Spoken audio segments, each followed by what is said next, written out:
नमस्कार दोस्तों, आप सभी का स्वागत है पेपर एनालिसिस पॉइंट के ऊपर। और मैं हूं आपके साथ डिकी सर। दोस्तों, हम कर रहे थे आपके तृतीय श्रेणी परीक्षा लेवल 1 और लेवल 2 दोनों के लिए महत्वपूर्ण आपकी जीएसटी बुकलेट यानी सार संग्रह। इस बुकलेट का क्या कर रहे थे दोस्तों, हम एनालिसिस कर रहे थे। क्या कर रहे थे?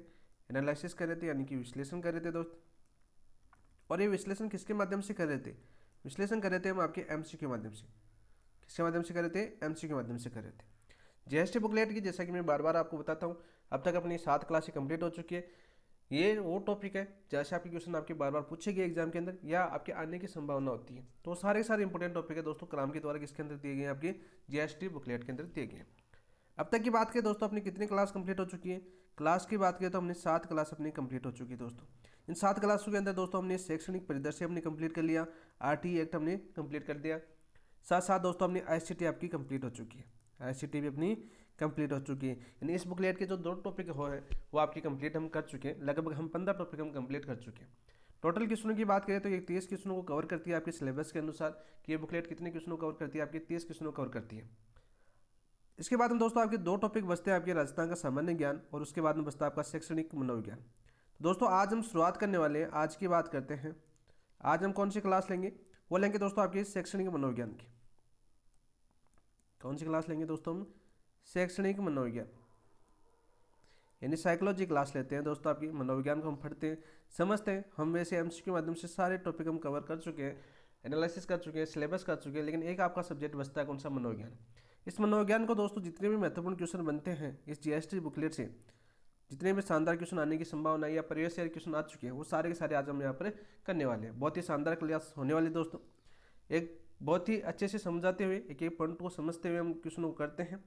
डिटेल से करेंगे, प्रत्येक ऑप्शन की व्याख्या करेंगे, ताकि हमें ज़्यादा से ज़्यादा कंटेंट हमारा कवर हो सके और रिवीजन बेस्ट हो सके। हमारी इस क्लास का मेन उद्देश्य है रिवीजन करना। क्या उद्देश्य है आपका? रिवीजन करना है। और यदि पूरे तथ्यों को हम याद करेंगे तो हमारी क्लास में से बाहर तो क्वेश्चन जाने की संभावना नहीं होगी, क्योंकि कंटेंट यदि हम पूरा पढ़ रहे हैं तो कंटेंट के बाहर को भी कोई क्वेश्चन नहीं आता है। तो चलिए दोस्तों, एमसीक्यू के माध्यम से आज शुरू करते हैं हम आपके शैक्षणिक मनोविज्ञान को। तो शुरुआत करने से पहले जिन दोस्तों ने अभी तक चैनल को सब्सक्राइब नहीं किया है तो चैनल को सब्सक्राइब कर लेना, वीडियो को लाइक कर देना और अपने दोस्तों के साथ शेयर कर देना। और इससे पहले की जो क्लासें नहीं देखी दोस्तों जीएसटी की, वो अपनी क्लासें देख सकते हो। प्लेलिस्ट बनी हुई है आपकी जीएसटी बुकलेट एनालिसिस के नाम से, आपको अपने चैनल पर मिल जाएगी दोस्तों। दूसरा सवाल होता है दोस्तों, इन जो एमसीक्यू कर रहे हैं, इन एमसीक्यू की पीडीएफ कहाँ पर मिलेगी दोस्त? तो इन जो एमसीक्यू कर रहे हैं, यदि कोई क्लास नहीं लेना चाहता, हो सकता है किसी को टाइम ना मिले क्लास लेने का, तो वो पीडीएफ के माध्यम से पढ़ सकता है दोस्तों। और पीडीएफ की बात करें तो पीडीएफ अपने टेलीग्राम के ऊपर आपको अवेलेबल होगी। किसके ऊपर होगी दोस्तों? टेलीग्राम के ऊपर डाल दी जाती है। और टेलीग्राम का नाम आप सभी को पता है, क्या नाम है अपना? Paper analysis point. क्या नाम है दोस्तों अपना? Paper analysis point. और यदि किसी को बुकलेट की पीडीएफ चाहिए दोस्तों, जैसे पीडीएफ है आपकी स्क्रीन पर दिख रही है आपकी, इसकी पीडीएफ भी आपको इस टेलीग्राम के ऊपर डाल दी गई है। काफ़ी दिन हो चुके हैं, लगभग 2 वीक हो चुके हैं। साथ साथ चाहिए आपकी कोई भी सब्जेक्ट हो। सब्जेक्ट की बात करें तो इन सब्जेक्ट की जीएसटी की बात करें या जिस्ट की बात करें, ये भी आपके इसी टेलीग्राम चैनल पर डाल दी गई है। यानी कंटेंट की बात करें तो कंटेंट आपका पूरा पहले डाल चुके हैं, थ्योरी आपकी कंप्लीट डाल चुकी है, जो एमसीक्यू करते हैं वो आपका कंप्लीट हम डाल चुके हैं टेलीग्राम के ऊपर। बाकी एमसीक्यू की प्रैक्टिस हम कर रहे हैं दोस्तों। जैसे हम 2.0 टेस्ट सीरीज की एनालिसिस चल रही है, जो अपना आज माइनर टेस्ट 4 होने वाला है। अब देखिए दोस्तों, शुरुआत करते हैं। बहुत ही अच्छी क्लास करते हैं। यह आपकी विशेष सूची दे रखी थी। इस विशेष सूची के अंदर दोस्तों आपके पहला टॉपिक हो चुका है और आपका तीसरा टॉपिक हो चुका है, और आज आपका चौथा टॉपिक हम शुरुआत कर रहे हैं। हो सके तो आज कंप्लीट करते हैं, कुछ लंबी क्लास लेते हैं, हो सकता है कल का आपकी कंप्लीट हो जाए। तो देखते हैं कितने क्वेश्चन हो पाते हैं, उसी हिसाब से अपन इन 2 क्लासों के माध्यम से इसको कंप्लीट करेंगे दोस्तों। तो आज का पहला क्वेश्चन देखते हैं दोस्तों।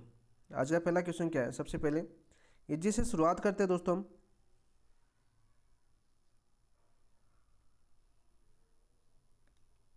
मनोविज्ञान शब्द की उत्पत्ति किन 2 ग्रीक शब्दों से हुई है? बहुत ही इजी सवाल है, सीधा सीधा क्वेश्चन पूछा जाता है आपके एग्जाम में कि मनोविज्ञान शब्द की उत्पत्ति किन 2 ग्रीक शब्दों से हुई है। यानी सबसे पहले तो इस शब्द को पकड़ लेना, ग्रीक। जो मनोविज्ञान शब्द है वो कौन सी भाषा के शब्द से बना हुआ है दोस्तों? आपकी ग्रीक भाषा के शब्द से बना हुआ है। तो पहला क्वेश्चन तो आपको क्वेश्चन से ही तैयार हो रहा है। किन 2 शब्दों से बना है दोस्तों? आपके psyche plus nomos, psyche plus logos, logos plus ethos, psyche plus pathos. तो राइट आंसर क्या हो जाएगा दोस्तों आपका? साइकी प्लस लोगोस सबसे मिलकर बना है। तो ऑप्शन नंबर 2 आपका राइट आंसर हो जाएगा। क्या हो जाएगा दोस्तों? आपके ऑप्शन नंबर 2 आपका राइट आंसर हो जाएगा। सबसे पहले बात करते हैं दोस्तों मनोविज्ञान की। किसकी बात करते हैं हम? मनोविज्ञान की बात करते हैं दोस्त। मनोविज्ञान लिख देता हूँ यहाँ पर, यानी साइकोलॉजी शब्द की बात करते हैं। इसकी बात करते हैं दोस्तों हम साइकोलॉजी शब्द की बात करते हैं। ये साइकोलॉजी शब्द दोस्तों दो शब्दों से मिलकर बना है। कितने शब्दों से मिलकर बना है आपके? दो शब्दों से मिलकर बना है। ये क्या है आपका? साइकी से, और दूसरा शब्द क्या है दोस्तों आपका?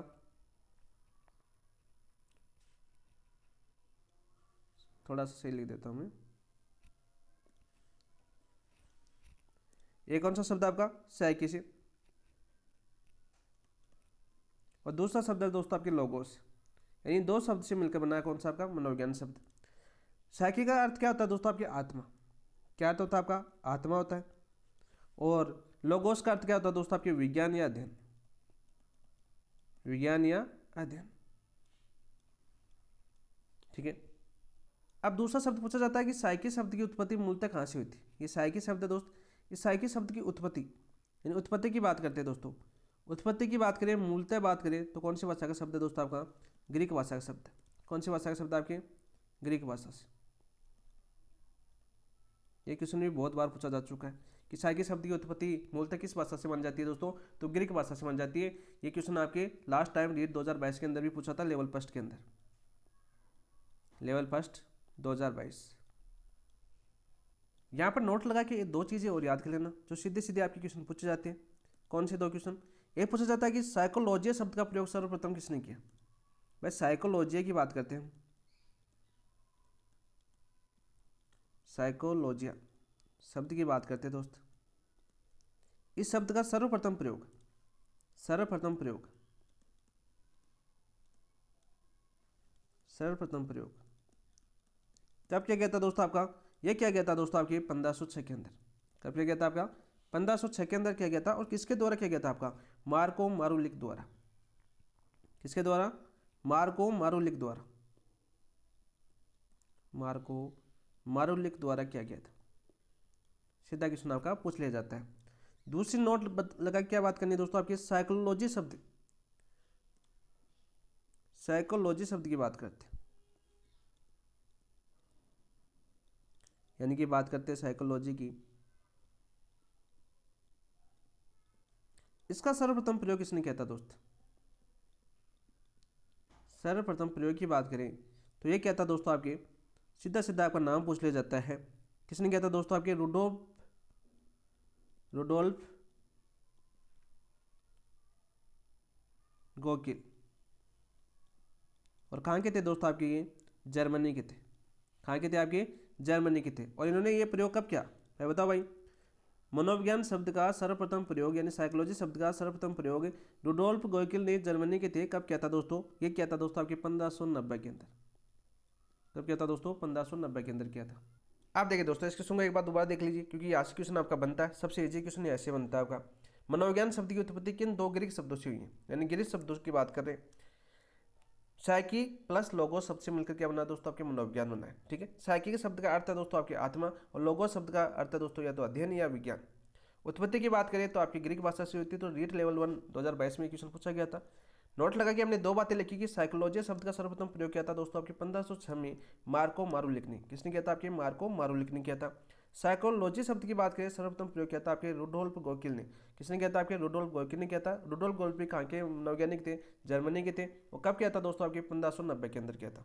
ये सीधे सीधे आपके क्वेश्चन सब सकते हैं दोस्तों। मनोविज्ञान की उत्पत्ति के चरण की बात करें तो यहाँ पर याद कर लो दोस्तों, मनोविज्ञान की उत्पत्ति के चरण कितने आपके? उत्पत्ति चरण की बात करें तो उत्पत्ति चरण है दोस्तों आपके 4। कितने आपके? 4। तो नेक्स्ट क्वेश्चन की ओर जाते हैं दोस्तों। नेक्स्ट क्वेश्चन देखते हैं अब आपकी। चेतना को मन से अलग करने वाला, चेतना को मन से अलग करने का सिद्धांत किस मनोवैज्ञानिक द्वारा प्रतिपादित किया गया? चेतना को मन से अलग करने वाला सिद्धांत किस मनोवैज्ञानिक द्वारा प्रतिपादित किया गया? William Wundt, Bradford Titchener, William James या जेम्स सली? बताओ भाई राइट आंसर क्या होगा आपका? तो राइट आंसर हो जाएगा दोस्तों आपके ब्रैडफोर्ड टिचनर। ऑप्शन नंबर 2 आपका राइट आंसर हो जाएगा। ऑप्शन नंबर 2 आपका राइट आंसर जो है। देखो हमने अभी पीछे क्वेश्चन के अंदर लिखा चेतना के चरण की, सॉरी मनोविज्ञान के चरण कितने आपके? तो कितने थे दोस्तों आपके? 4। कितने चरण थे? 4 चरण थे। तो सबसे पहले इसी को पढ़ लेते हैं दोस्तों। सबसे पहले पढ़ते हैं आपके ब्रैडफोर्ड टिचनर को। ठीक है। इन्होंने किसका प्रतिपादन किया दोस्तों? आपके चेतना का मनोविज्ञान, चेतना का विज्ञान दिया दोस्तों। और चेतना का विज्ञान कौन सी शताब्दी के अंदर आया था दोस्तों? आपकी 18वीं 19वीं शताब्दी में। कब आया था आपका 18वीं 19वीं शताब्दी के अंदर आया था दोस्त। सीधा सीधा क्वेश्चन पूछा जाता है। चेतना का विज्ञान की प्रतिपादक की बात करें दोस्त, प्रतिपादक की बात करें तो सीधा क्वेश्चन पूछ लिया जाता है कि प्रतिपादक कौन थे दोस्तों। इसके प्रतिपादक में नाम आता है आपका, पहला नाम आता है आपका विलियम वुंट,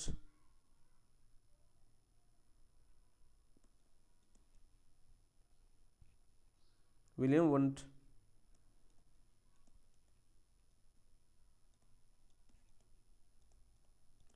दूसरा नाम आता है दोस्तों आपके टिचनर। तीसरा नाम आता है दोस्तों आपके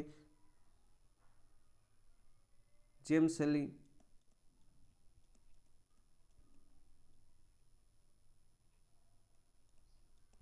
चौथा नाम आता है दोस्तों आपके विलियम जेम्स, विलियम जेम्स।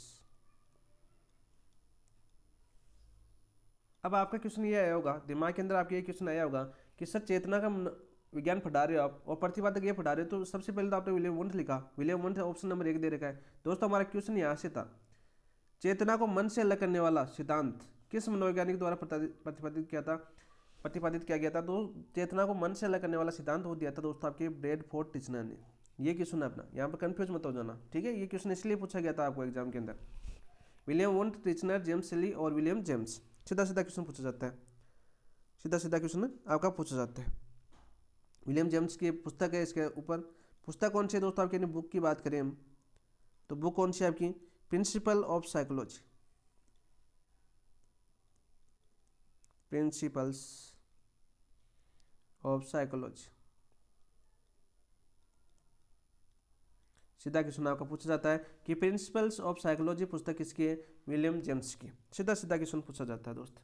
अब देखो चेतना की बात कर रहे हैं यहाँ पर, तो यहाँ पर देखो बाकी सिद्धांतों को हम देख लेते हैं। सबसे पहले बात करते हैं हम आपकी मनोविज्ञान की उत्पत्ति के चरण, मनोविज्ञान की उत्पत्ति के चरण की बात करते हैं दोस्त। उत्पत्ति के चरण की बात करें तो दोस्तों सबसे पहले क्या आया था आपका, सबसे कुल कितने चरण आपके, 4 है, इसको समझ लेते हैं सीधा सीधा। पहला कौन सा था आपका, पहला था दोस्तों आपके आत्मा का विज्ञान। पहला कौन सा आया था आपका, आत्मा का विज्ञान। तो यहाँ से क्वेश्चन पूछा जाता है, इसको थोड़ा सा याद कर लेना। आत्मा का विज्ञान कब आया था दोस्तों आपके 16वीं शताब्दी में। कब आया था दोस्तों आपके 16वीं शताब्दी के अंदर आया था। सीधा क्वेश्चन आपका पूछा जाता है। प्रतिपादक की बात करें दोस्तों, प्रतिपादक कौन थे, तो सीधा सीधा क्वेश्चन पूछा जाता है। प्रतिपादक थे इसके अरस्तु। मुख्य रूप से कौन थे दोस्तों आपके, अरस्तु थे, अरस्तु का नाम आता है। फिर दोस्तों इसके सहयोगी की बात कर लेते हैं। सहयोगी कौन कौन थे आपके, तो दोस्तों इनके सहयोगी थे आपके प्लेटो और डेकार थे। प्लेटो और कौन थे दोस्तों आपके, डेकार थे। सीधा क्वेश्चन आपका पूछ लिया जाता है। फिर दोस्तों दूसरा चरण आया था, दूसरा चरण आया था आपका मन या मस्तिष्क, मन का विज्ञान या मस्तिष्क का विज्ञान, मस्तिष्क का विज्ञान। ये कब आया था दोस्तों, कौन सी शताब्दी के अंदर आया था दोस्तों आपकी, 17वीं शताब्दी में। कौन सी शताब्दी में आया था आपका दोस्तों, 17वीं शताब्दी के अंदर आया था। सीधा क्वेश्चन पूछा जाता है, सीधा क्वेश्चन आपका पूछा जाता है। प्रतिपादक की बात करें तो प्रतिपादक कौन थे आपके, लेबनीज थे दोस्त आपके। कौन थे आपके, लेबनीज, लॉक, पंपोलॉजी, पंपोलॉजी। और ये सवाल आपका पंपोलॉजी वाला क्वेश्चन बहुत बार पूछा गया है, इंपॉर्टेंट। ये नाम बहुत बार आया है कि मन के विज्ञान के प्रतिपादक कौन थे या मस्तिष्क के विज्ञान के प्रतिपादक कौन थे, पंपोलॉजी थे। फिर दोस्तों तीसरा चरण था आपका किसका, कौन सा आपका, चेतना का विज्ञान। कौन सा अपना, चेतना विज्ञान, जो हम पढ़ चुके हैं पीछे, चेतना का विज्ञान। और चौथा चरण की बात कर लेते हैं दोस्तों हम। चौथा चरण कौन सा था आपका, व्यवहार का विज्ञान, व्यवहार का विज्ञान। व्यवहार का विज्ञान कब आया था दोस्तों आपके 20वीं शताब्दी। कब आया था आपका 20वीं शताब्दी के अंदर आया था दोस्तों। और प्रतिपादक की बात करें, प्रतिपादक की बात करें व्यवहार के विज्ञान का, तो प्रतिपादक कौन कौन है दोस्तों आपके, वुडवर्थ है, स्किनर है और वाटसन है। और ये वाटसन वाला बहुत बार पूछा है, वाटसन वाला क्वेश्चन आपके एग्जाम में बहुत बार पूछा गया दोस्त। तो ये थे आपके मनोविज्ञान की उत्पत्ति के चरण, यानी कुल चरण कितने हो गए आपके? 4 चरण हो गए। कौन कौन से? आत्मा का विज्ञान हो गया, मन या मस्तिष्क का विज्ञान हो गया, चेतना का विज्ञान हो गया और व्यवहार का विज्ञान हो गया। हमारा क्वेश्चन क्या था? हमारा क्वेश्चन था चेतना को मन से अलग करने का सिद्धांत किस मनोवैज्ञानिक द्वारा प्रतिपादित किया गया था? तो वो किया गया था दोस्तों आपके ब्रैडफोर्ड टिचनर द्वारा। किसके द्वारा? टिचनर के द्वारा। तो ऑप्शन नंबर 2 आपका राइट आंसर हो जाएगा। क्या हो जाएगा आपका? ऑप्शन नंबर 2 आपका राइट आंसर हो जाएगा। नेक्स्ट क्वेश्चन की बात करते हैं। नेक्स्ट क्वेश्चन की बात करें तो नेक्स्ट क्वेश्चन की बात करने से पहले एक चीज़ और याद आ रही है। देखो, व्यवहार के विज्ञान की बात करें, इस पर सर्वप्रथम प्रयास किसने किया था दोस्तों आपके? व्यवहारवाद पर सर्वप्रथम प्रयास किसके द्वारा किया गया था? तो वो किया गया था दोस्तों आपके मैकडूगल द्वारा। किसके द्वारा? आपके मैकडूगल द्वारा किया गया था। ये क्वेश्चन भी आपका पूछ लिया गया दोस्त। नेक्स्ट क्वेश्चन की बात करते हैं अब दोस्तों। मनोविज्ञान व्यवहार का निश्चित विज्ञान है, यह कथन किस मनोवैज्ञानिक द्वारा दिया गया? बताओ भाई, मनोविज्ञान व्यवहार का निश्चित विज्ञान है, यह कथन किस मनोवैज्ञानिक द्वारा दिया गया है? Woodworth, James, Watson, Skinner. बताओ भाई, राइट आंसर क्या हो जाएगा आपका? तो राइट आंसर हो जाएगा दोस्तों आपके वॉटसन का ही कथन है। तो ऑप्शन नंबर 3 आपका राइट आंसर हो जाएगा। क्या हो जाएगा आपका? ऑप्शन नंबर 3 आपका राइट आंसर हो जाएगा दोस्त। सीधा सीधा क्वेश्चन आपका पूछा गया। वुडवर्थ की परिभाषा बार बार पूछी जाती है, इंपॉर्टेंट है वुडवर्थ भी। इनकी परिभाषा बार बार क्या पूछी जाती है कि मनोविज्ञान ने पहले आत्मा का त्याग किया। मनोविज्ञान ने पहले आत्मा को छोड़ा। किसको छोड़ा भाई? आत्मा को छोड़ा। फिर मन का त्याग किया। फिर मन का त्याग किया। फिर चेतना को अस्वीकार किया। फिर चेतना को अस्वीकार किया। अस्वीकार किया। और वर्तमान में व्यवहार की विधियों को अपनाता है। और वर्तमान में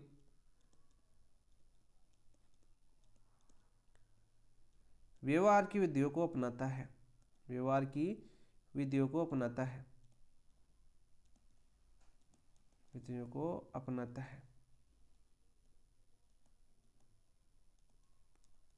ये परिभाषा किसकी थी दोस्तों? आपकी वुडवर्थ की है। और सीधे सीधे क्वेश्चन बहुत बार पूछा गया है कि मनोविज्ञान ने पहले आत्मा को छोड़ा, फिर मन का त्याग किया, फिर चेतना को अस्वीकार किया और फिर वर्तमान में व्यवहार की विधियों को अपनाता है। कौन किसकी परिभाषा थी दोस्तों? ये आपके वुडवर्थ की परिभाषा थी। जेम्स की परिभाषा बहुत बार पूछा गया। जेम्स की परिभाषा भी एग्जाम के अंदर बहुत बार आई है। जेम्स की परिभाषा क्या थी दोस्तों? जेम्स की परिभाषा थी मनोविज्ञान की सर्वोत्तम परिभाषा।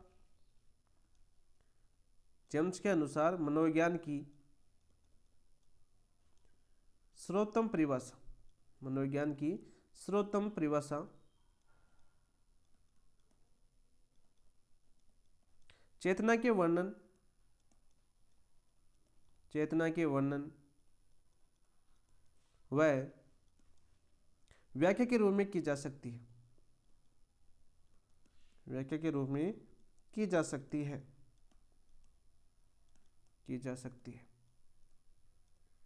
सारे जितनी इंपोर्टेंट परिभाषा है वो साथ साथ लिख रहा हूँ दोस्तों।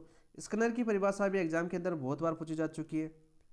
स्किनर की परिभाषा क्या थी दोस्तों? आपके शिक्षा मनोविज्ञान मानवीय व्यवहार का शैक्षणिक परिस्थिति में अध्ययन करता है। शिक्षा मनोविज्ञान, स्किनर के अनुसार बात करें तो शिक्षा मनोविज्ञान मानवीय व्यवहार का शैक्षिक परिस्थिति में अध्ययन करता है। शैक्षिक परिस्थिति में अध्ययन करता है।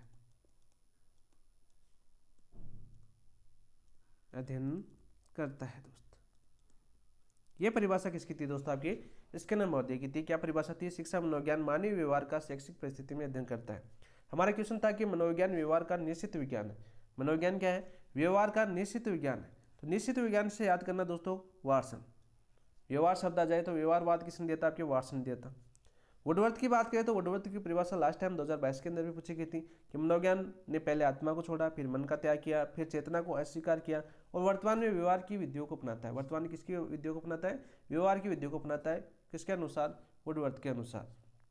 जेम्स ने बताया कि मनोविज्ञान की सर्वोत्तम परिभाषा चेतना के वर्णन व व्याख्या के रूप में की जा सकती है। यानी मनोविज्ञान की सर्वोत्तम परिभाषा दोस्तों आपकी चेतना के वर्णन और व्याख्या के रूप में दी जा सकती है। ये किसने कहा? आपके जेम्स महोदय ने कहा, विलियम जेम्स ने। स्किनर ने बोला कि मनोविज्ञान मानवीय व्यवहार का शैक्षणिक परिस्थिति में अध्ययन करता है। मनोविज्ञान मानवीय व्यवहार का शैक्षणिक परिस्थिति में अध्ययन करता है। किसकी परिभाषा थी दोस्तों? स्किनर की परिभाषा थी। तो अपना राइट आंसर क्या हो जाएगा आपका? ऑप्शन नंबर 3 आपका राइट आंसर हो जाएगा। नेक्स्ट बात करते हैं दोस्तों, नेक्स्ट क्वेश्चन की। शिक्षा मनोविज्ञान शिक्षा का विज्ञान है, यह कथन किस विद्वान द्वारा दिया गया है? बहुत ही इंपॉर्टेंट क्वेश्चन है, रीट 2022 में ये भी पूछा गया था यहाँ से। तो राइट आंसर क्या हो जाएगा आपका? पील महोदय। ऑप्शन नंबर 1 आपका राइट आंसर हो जाएगा। करो एंड करो की परिभाषा बहुत ज़्यादा बार पूछी जाती है एग्जाम के अंदर। करो एंड करो की परिभाषा क्या थी? शिक्षा मनोविज्ञान, याद कर लो साथ साथ, शिक्षा मनोविज्ञान, शिक्षा मनोविज्ञान व्यक्ति के जन्म से वृद्धावस्था तक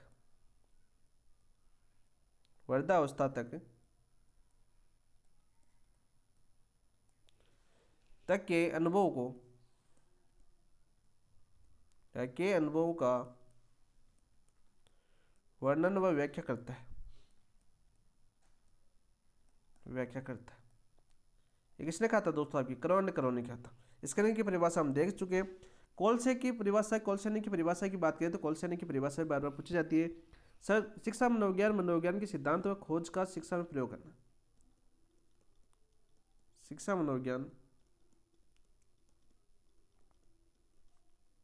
मनोविज्ञान के सिद्धांत, शिक्षा मनोविज्ञान के सिद्धांत,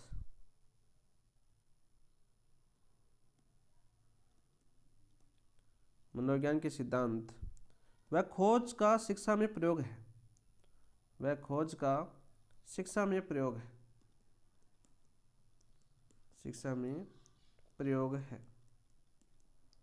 ये किसने कहा? आपकी कोल्सेनी ने कहा दोस्त। तो सीधी सीधी परिभाषा आपकी पूछी जा सकती है। जितनी इंपॉर्टेंट परिभाषा दे रखी थी बुकलेट के अंदर वो सारी की सारी यहाँ पर करवाने का प्रयास किया गया दोस्तों। नेक्स्ट क्वेश्चन की बात करते हैं। नेक्स्ट क्वेश्चन क्या आपका?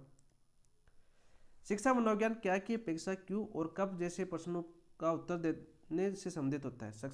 शिक्षा मनोविज्ञान क्या की अपेक्षा क्यों और कब जैसे प्रश्नों का उत्तर देने से संबंधित होता है। यह कथन शिक्षा मनोविज्ञान की किस पक्ष को दर्शाता है? शिक्षा मनोविज्ञान के कौन से पक्ष को दर्शाता है भाई? बहुत ही अच्छा क्वेश्चन है ये आपका।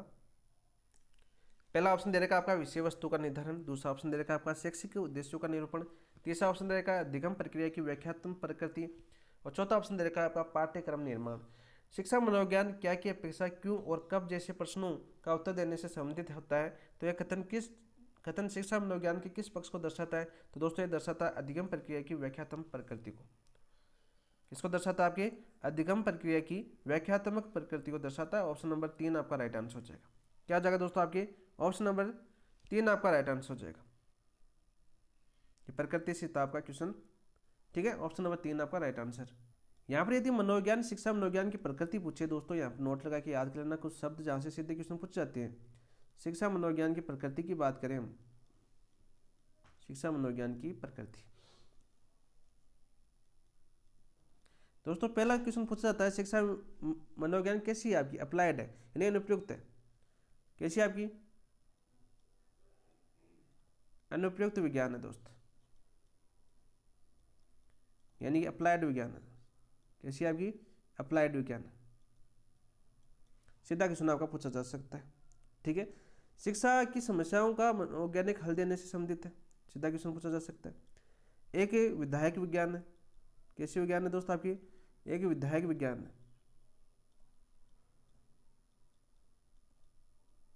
नोट लगा के याद कर लेना यहाँ पर। शिक्षा मनोविज्ञान नियामक विज्ञान नहीं है।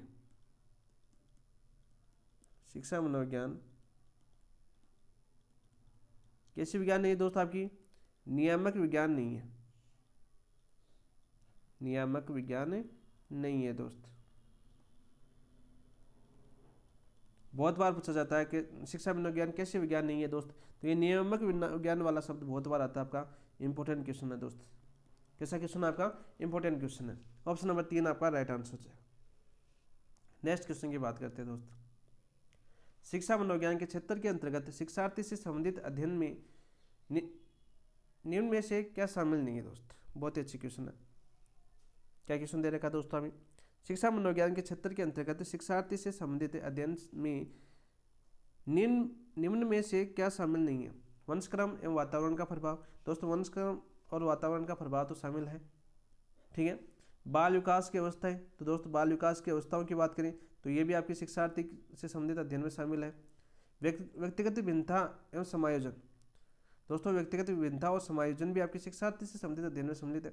पाठ्यक्रम का निर्माण एवं प्रक्रिया, ये नहीं दोस्तों, पाठ्यक्रम का निर्माण एवं प्रक्रिया नहीं है दोस्तों, तो ऑप्शन नंबर 4 आपका राइट आंसर हो जाएगा। हमें पूछा है कि शिक्षा मनोविज्ञान के क्षेत्र के अंतर्गत शिक्षार्थी से संबंधित अध्ययन में निम्न में से क्या शामिल नहीं है, तो वंशक्रम और वातावरण का प्रभाव शामिल होगा दोस्तों, बाल विकास की अवस्था भी शामिल है, व्यक्तिगत भिन्नता एवं समायोजन भी शामिल है, लेकिन पाठ्यक्रम निर्माण की प्रक्रिया शामिल नहीं है, तो ऑप्शन नंबर 4 आपका राइट आंसर हो जाएगा। यहाँ पर दोस्तों आपको क्या याद होना चाहिए, यहाँ पर होना चाहिए शिक्षा मनोविज्ञान के क्षेत्र की बात करें तो क्षेत्र में क्या क्या शामिल किया गया मुख्य रूप से, तो पहला दोस्तों आता है आपका शिक्षार्थी, क्या था दोस्तों आपके शिक्षार्थी आता है क्षेत्र के अंदर। दूसरा आता है दोस्तों आपकी सीखने की प्रक्रिया, सीखने की प्रक्रिया, सीखने की प्रक्रिया की बात करें जैसे लिखने, पढ़ने और बोलने जैसी प्रत्यक्ष अवलोकनिक प्रक्रियाओं और सीखने के नियमों व सिद्धांतों का अध्ययन होता है सीखने की प्रक्रिया के अंदर। तीसरे की बात करें जैसे आपके सीखने के परिणाम, सीखने के परिणाम, परिणाम के अंदर बात करें जैसे सीखने के कारण व्यक्ति जो कुछ ग्रहण करता है उसे सीखने की उपलब्धि या परिणाम कहते हैं, ठीक है। चौथे क्षेत्र की बात करें तो चौथा क्षेत्र आता है दोस्तों आपके मापन या मूल्यांकन, मापन मूल्यांकन, मापन मूल्यांकन की बात करें दोस्तों जिसके अंदर आपकी शैक्षिक उपलब्धि, बुद्धि लब्धि, रुचि और अभिक्षमता का मापन किया जाता है। और चौथा आपका शिक्षा मनोविज्ञान का क्षेत्र आता है दोस्तों, वो आता है आपका निर्देशन एवं मानसिक स्वास्थ्य, निर्देशन एवं मानसिक स्वास्थ्य, मानसिक स्वास्थ्य। सीधा क्वेश्चन पूछ लिया जाता है, निर्देशन और मानसिक स्वास्थ्य के अंदर क्या क्या शामिल किया जाता है दोस्तों, आपके व्यक्तिगत आते हैं, शैक्षिक और व्यवसायिक निर्देशन बच्चे के मानसिक स्वास्थ्य को उन्नत बनाने के लिए किया जाता है दोस्तों। और छठा आपका क्षेत्र में शामिल किया गया दोस्तों आपके शिक्षक को, शिक्षक के व्यक्तित्व है, ठीक है, प्रशिक्षण और मानसिक स्वास्थ्य का अध्ययन किया जाता है किसके अंदर, आपके छठे आपके जो क्षेत्र है शिक्षा मनोविज्ञान का शिक्षक उसके अंदर।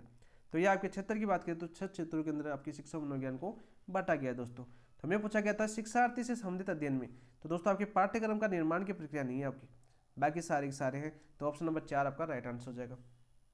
नेक्स्ट क्वेश्चन की बात करते हैं दोस्तों, नेक्स्ट क्वेश्चन क्या आपका, शिक्षा मनोविज्ञान की उपयोगिता के संदर्भ में शिक्षार्थी के लिए इसका मुख्य उद्देश्य क्या है, शिक्षा मनोविज्ञान की उपयोगिता के संदर्भ में शिक्षार्थी के लिए इसका मुख्य उद्देश्य क्या है दोस्त, पाठ्यक्रम निर्माण में सहायता करना, स्वयं के व्यक्तित्व क्षमताओं अधिगम के नियमों को समझना, प्रशासनिक कार्यों को ज्ञान देना, केवल परीक्षा की तैयारी करना।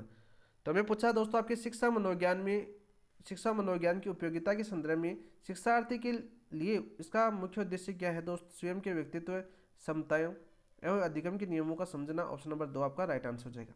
क्या हो जाएगा आपका, ऑप्शन नंबर 2 आपका राइट आंसर हो जाएगा। नेक्स्ट क्वेश्चन की बात करते हैं दोस्त, नेक्स्ट क्वेश्चन क्या आपका, मानव जीवन में जिन शारीरिक परिवर्तनों को मापा जा सकता है उन्हें किस संकल्पना के अंतर्गत रखा जाता है, विकास, अधिगम, वृद्धि या प्रयोक्ता। तो दोस्तों आपके वृद्धि के अंदर, दोस्तों ये बाल विकास का टॉपिक अपना शुरू हो चुका है। शिक्षा मनोविज्ञान के जितने इंपॉर्टेंट फैक्ट दिए हुए थे आपकी कलाम इस जीएसटी के अंदर, उतने सारे हमने एमसीक्यू के माध्यम से कवर किए। अब तक हमने एक टॉपिक आपका कंप्लीट कर लिए, शिक्षा मनोविज्ञान का टॉपिक। कैसा लगा कमेंट के अंदर जरूर बताना, और जिन दोस्तों ने अभी तक चैनल को सब्सक्राइब नहीं किया चैनल को सब्सक्राइब कर लेना और वीडियो को अपने दोस्तों के साथ शेयर कर देना। अब बात करते हैं दोस्तों हम बाल विकास की। बाल विकास को बहुत ही शानदार तरीके से समझेंगे। बाल विकास और अधिगम जो मुख्य टॉपिक है आपके सिलेबस के अंदर, और यहाँ से आपके क्वेश्चन पूछे जाते हैं, और सबसे ज़्यादा इंपॉर्टेंट क्वेश्चन पूछ जाते हैं आपके बाल विकास से। तो बाल विकास को थोड़ा ध्यान से पढ़ना, डिटेल से करते हैं दोस्तों।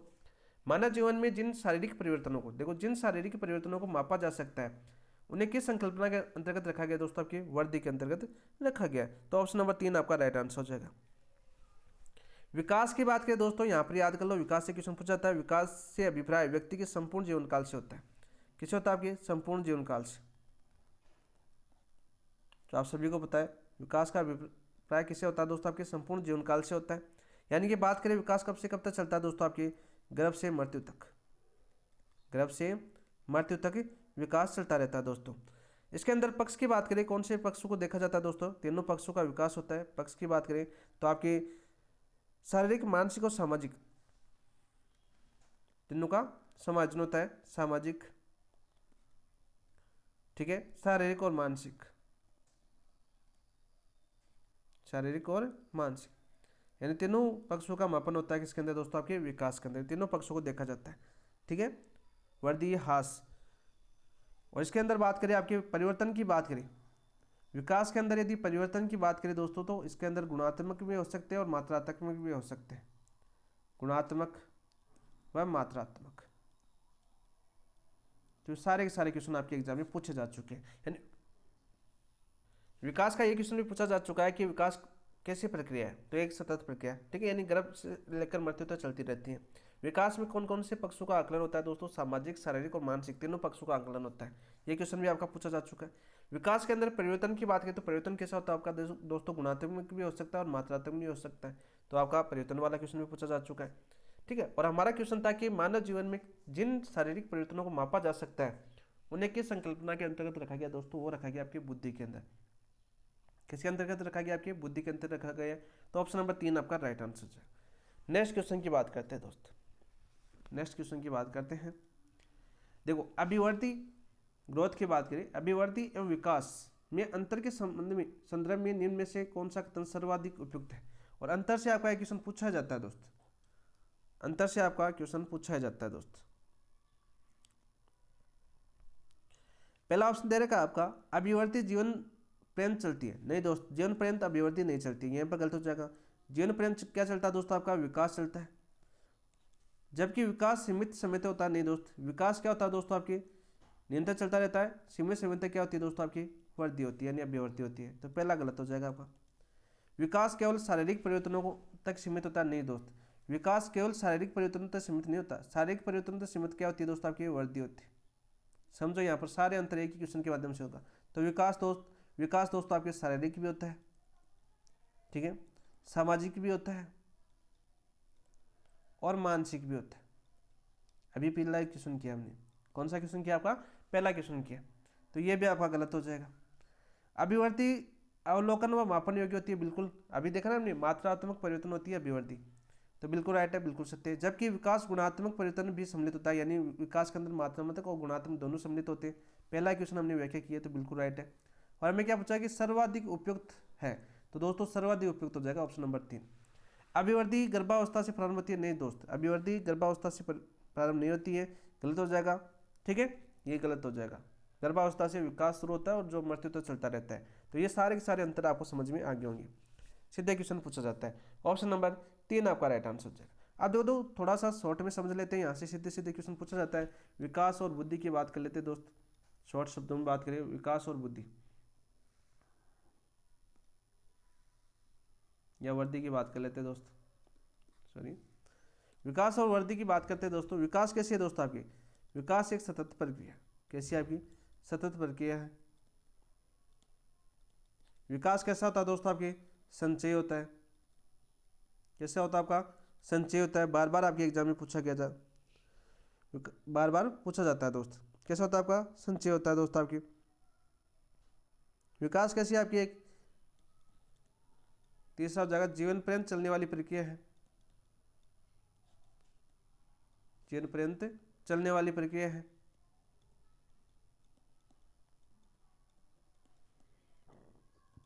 प्रक्रिया है।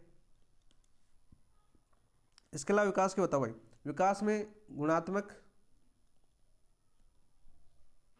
व मात्रात्मक दोनों पक्ष होते हैं। शॉर्ट में समझाने का प्रयास कर रहा हूँ, ठीक है। विकास की विशेषताओं की बात करें, सीधा सीधा पूछा जाता है, सीधा सीधा। वही बात करें अभी वृद्धि की बात करें, तो वृद्धि देखो दोस्तों आपके शारीरिक परिवर्तन होते हैं, ठीक है। कैसे होते हैं आपके शारीरिक परिवर्तन।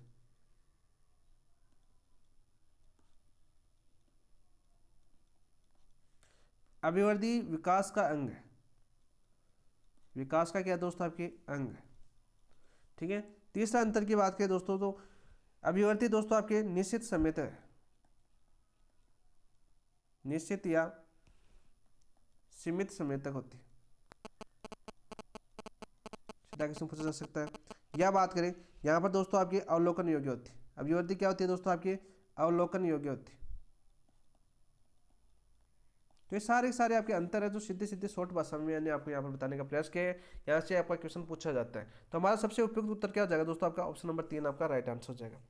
नेक्स्ट क्वेश्चन की बात करते हैं दोस्त। विकास के सिद्धांतों के अनुसार बालक पहले अपने संपूर्ण अंग को फिर अंग के भागों को चलना सीखता है और उसके बाद उन भागों में एकीकरण करता है। यह सिद्धांत किससे दर्शाता है? बताओ भाई। विकास के सिद्धांत आप सभी को पता है, कौन कौन से? विकास के सिद्धांतों के अनुसार बालक पहले अपने संपूर्ण अंग को फिर अंग के भागों को चलाना सीखता है और उसके बाद उन भागों में एकीकरण करता है। यह सिद्धांत किसका है? बालक एवं बालिका में विकास की भिन्नता, विकास का पूर्वानुमेय स्वरूप, विकास का एकीकृत रूप, विकास संचय प्रकृति। तो राइट आंसर क्या हो जाएगा दोस्तों आपके? विकास का एकीकृत रूप। ऑप्शन नंबर 3 आपका राइट आंसर हो जाएगा। तो ऑप्शन नंबर 3 आपका राइट आंसर हो जाएगा। विकास के सिद्धांत की बात करते हैं दोस्तों, विकास के सिद्धांतों को समझते हैं। यहाँ पर ऐसे भी क्वेश्चन पूछा जाता है आपका, विकास के सिद्धांत। शॉर्ट में लिखना चाहूंगा दोस्तों, आपको समझाता जाऊंगा साथ साथ ताकि रिविजन हो जाए आपके। पहला था दोस्तों आपके सतत प्रक्रिया यानी कंटिन्यूस प्रोसेस, कंटिन्यूस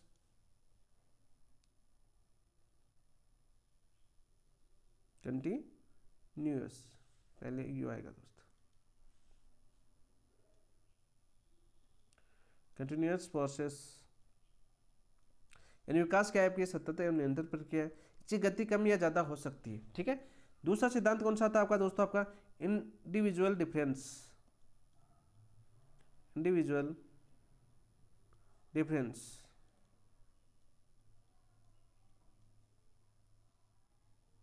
यानी विकास व्यक्तिगत प्रक्रिया है, इसमें व्यक्तिगत भिन्नता दृष्टिकोण होती है दोस्तों, यानी व्यक्तिगत भिन्नता है वो क्या होती है? आपकी दृष्टिगत होती है।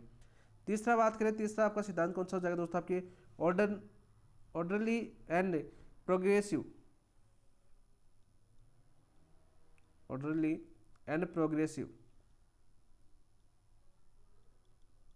यानी कि बात करें विकास एक सुव्यवस्थित क्रम होता है। कैसा होता है आपका?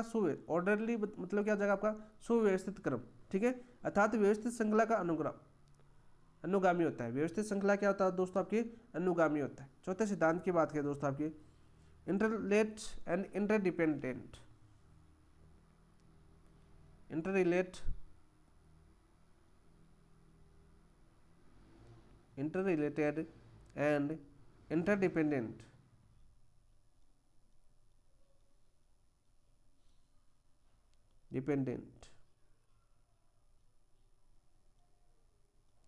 यानी कि बात करें विकास के विभिन्न पक्ष या आयाम अंतर संबंधित एवं अंतर्निर्भर होते हैं दोस्तों, अंतर संबंधित और अंतर्निर्भर होते हैं दोस्तों। सीधा क्वेश्चन पूछा जाता है। इसके अलावा दोस्तों आपके पांचवें सिद्धांत की बात करें, विकास कैसा होता है आपका? बहुआयामी होता है दोस्त, बहुआयामी होता है। इसके अलावा बात करें आपके विकास कैसा होता है दोस्तों? आपकी संचयी होता है दोस्तों, कम्युलेटिव होता है, संचयी। इंग्लिश में थोड़ा याद कर लें दोस्तों आपकी,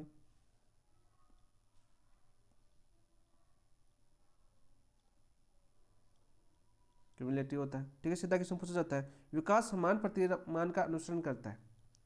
विकास क्या करता है आपका? समान प्रतिमान का अनुसरण करता है, यानी कि बात करें यूनिफॉर्म पैटर्न।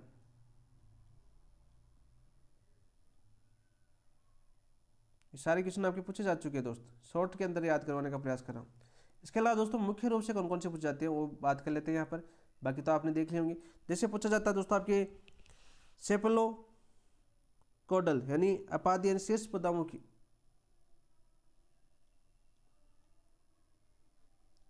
सेफलो कोडल यानी कि बात करें आपकी अपादी या शीर्ष पदोमुख,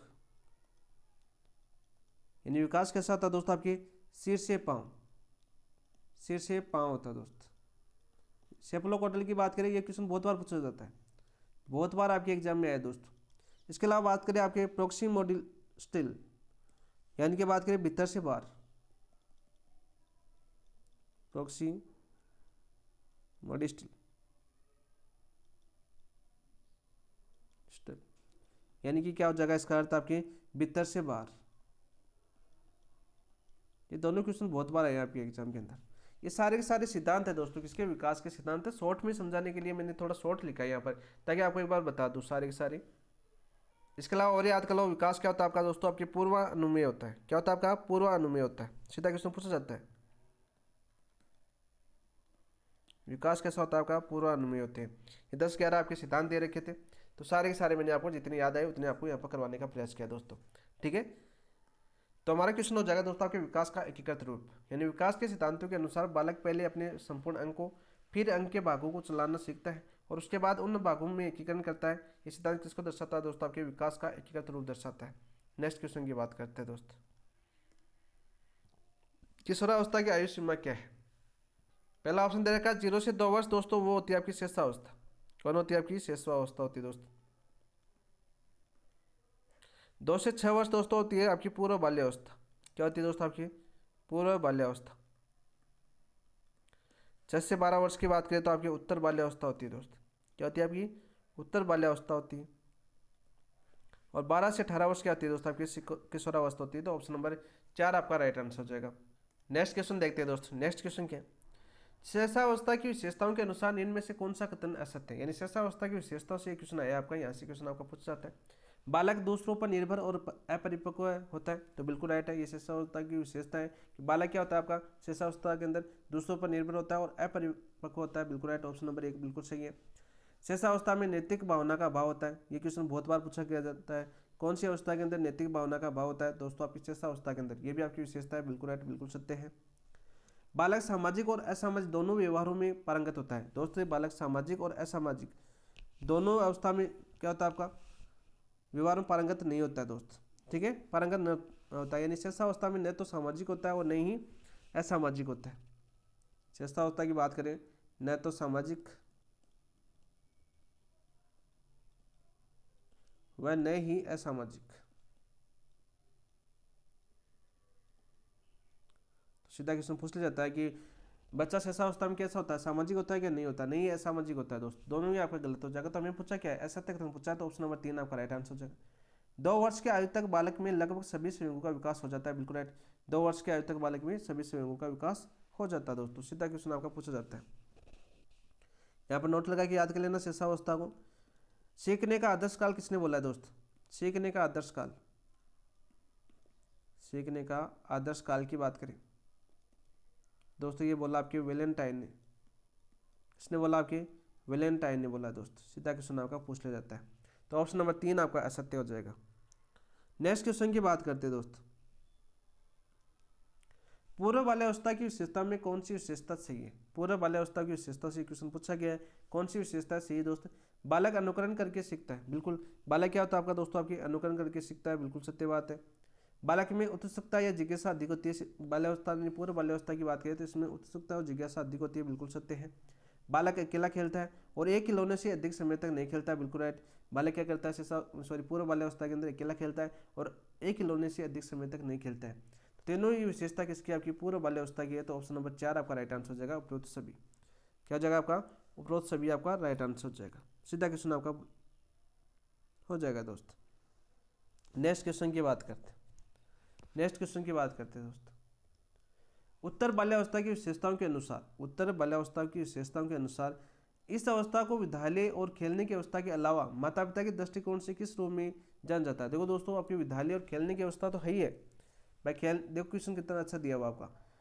उत्तर बाल्यावस्था की विशेषताओं के अनुसार इस अवस्था को विद्यालय और खेलने की अवस्था के अलावा, यानी विद्यालय की अवस्था है, खेलने की अवस्था है के अलावा माता पिता के दृष्टिकोण से किस रूप में जाना जाता है। टोली दल अवस्था, ठीक है, टोली दल अवस्था की बात करें, उत्पाती अवस्था, गंदी अवस्था या नाजुक अवस्था। दोस्तों आपकी उत्पाती अवस्था। ऑप्शन नंबर 2 आपका राइट आंसर हो जाएगा। ऑप्शन नंबर 2 आपका राइट आंसर हो जाएगा। और नाजुक अवस्था की बात करें तो दोस्तों आपकी उपलब्धि या विप्रेरक के निर्मित होने के कारण, उपलब्धि अभिप्रेरक के निर्मित होने के कारण, के निर्मित होने के कारण उत्तर बाल्यावस्था क्या बोलते हैं दोस्तों, आपके नाजुक अवस्था भी बोलते हैं। क्या बोलते हैं, आपके नाजुक अवस्था भी बोलते हैं। वैसे सारी विशेषता है, टोली दल अवस्था भी बोलते हैं इसको, ठीक है, उत्पाती अवस्था भी बोलते हैं, गंदी अवस्था भी बोलते हैं, नाजुक अवस्था भी बोलते हैं। लेकिन हमें पूछा था कि माता पिता की दृष्टिकोण से क्या बोलते हैं, तो माता पिता की दृष्टिकोण से होती है आपकी दोस्तों उत्पाती अवस्था। कौन सी आपकी, उत्पाती अवस्था। बाकी सारी विशेषता कौन सी अवस्था की, आपकी उत्तर बाल्यावस्था की विशेषता है। तो हमने शेषावस्था की विशेषता देख ली, पूर्व बाल्यावस्था की विशेषता देख ली, उत्तर बाल्यावस्था की विशेषता देख ली। नेक्स्ट क्वेश्चन की बात करते हैं दोस्त, उत्तर बाल्यावस्था में बालक अपने समूह के सदस्यों के प्रति किस भावना को विकसित करता है। बताओ भाई, उत्तर बाल्यावस्था में बालक अपने समूह के सदस्यों के प्रति किस भावना को विकसित करता है? स्वार्थ, स्वीकार्यता और वफादारी, अकेलापन या परिपक्वता की कमी। तो दोस्तों ये भावना विकसित करता है आपका स्वीकार्यता और वफादारी की। ऑप्शन नंबर 2 आपका राइट आंसर हो जाएगा। ऑप्शन नंबर 2 आपका राइट आंसर हो जाएगा। उत्तर बाल्यावस्था की बात करें, इस अवस्था को नोट लगा के याद कर लेना दोस्तों। इस अवस्था को मिथ्या परिपक्वता की अवस्था किसने कहा है? मिथ्या परिपक्वता की अवस्था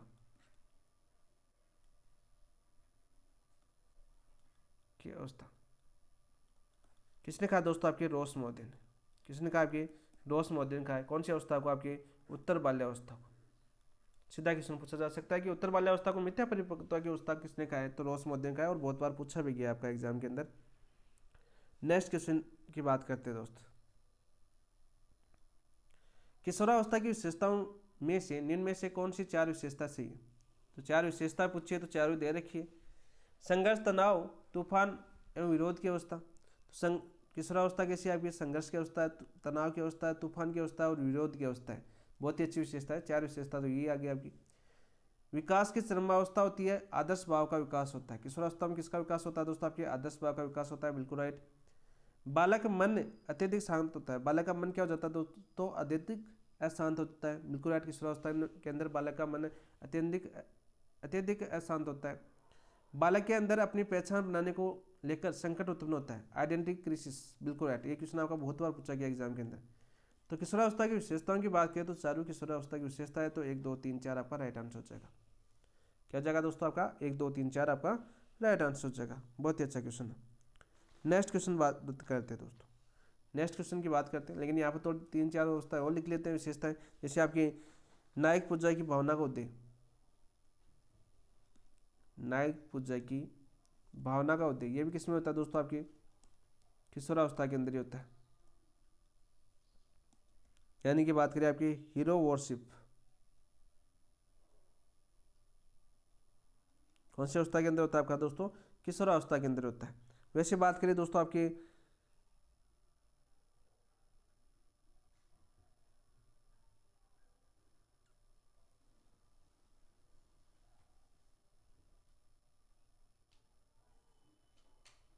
स्वतंत्र पहचान की अवस्था बोलते हैं इसको। क्या बोलते हैं? आपकी स्वतंत्र पहचान की अवस्था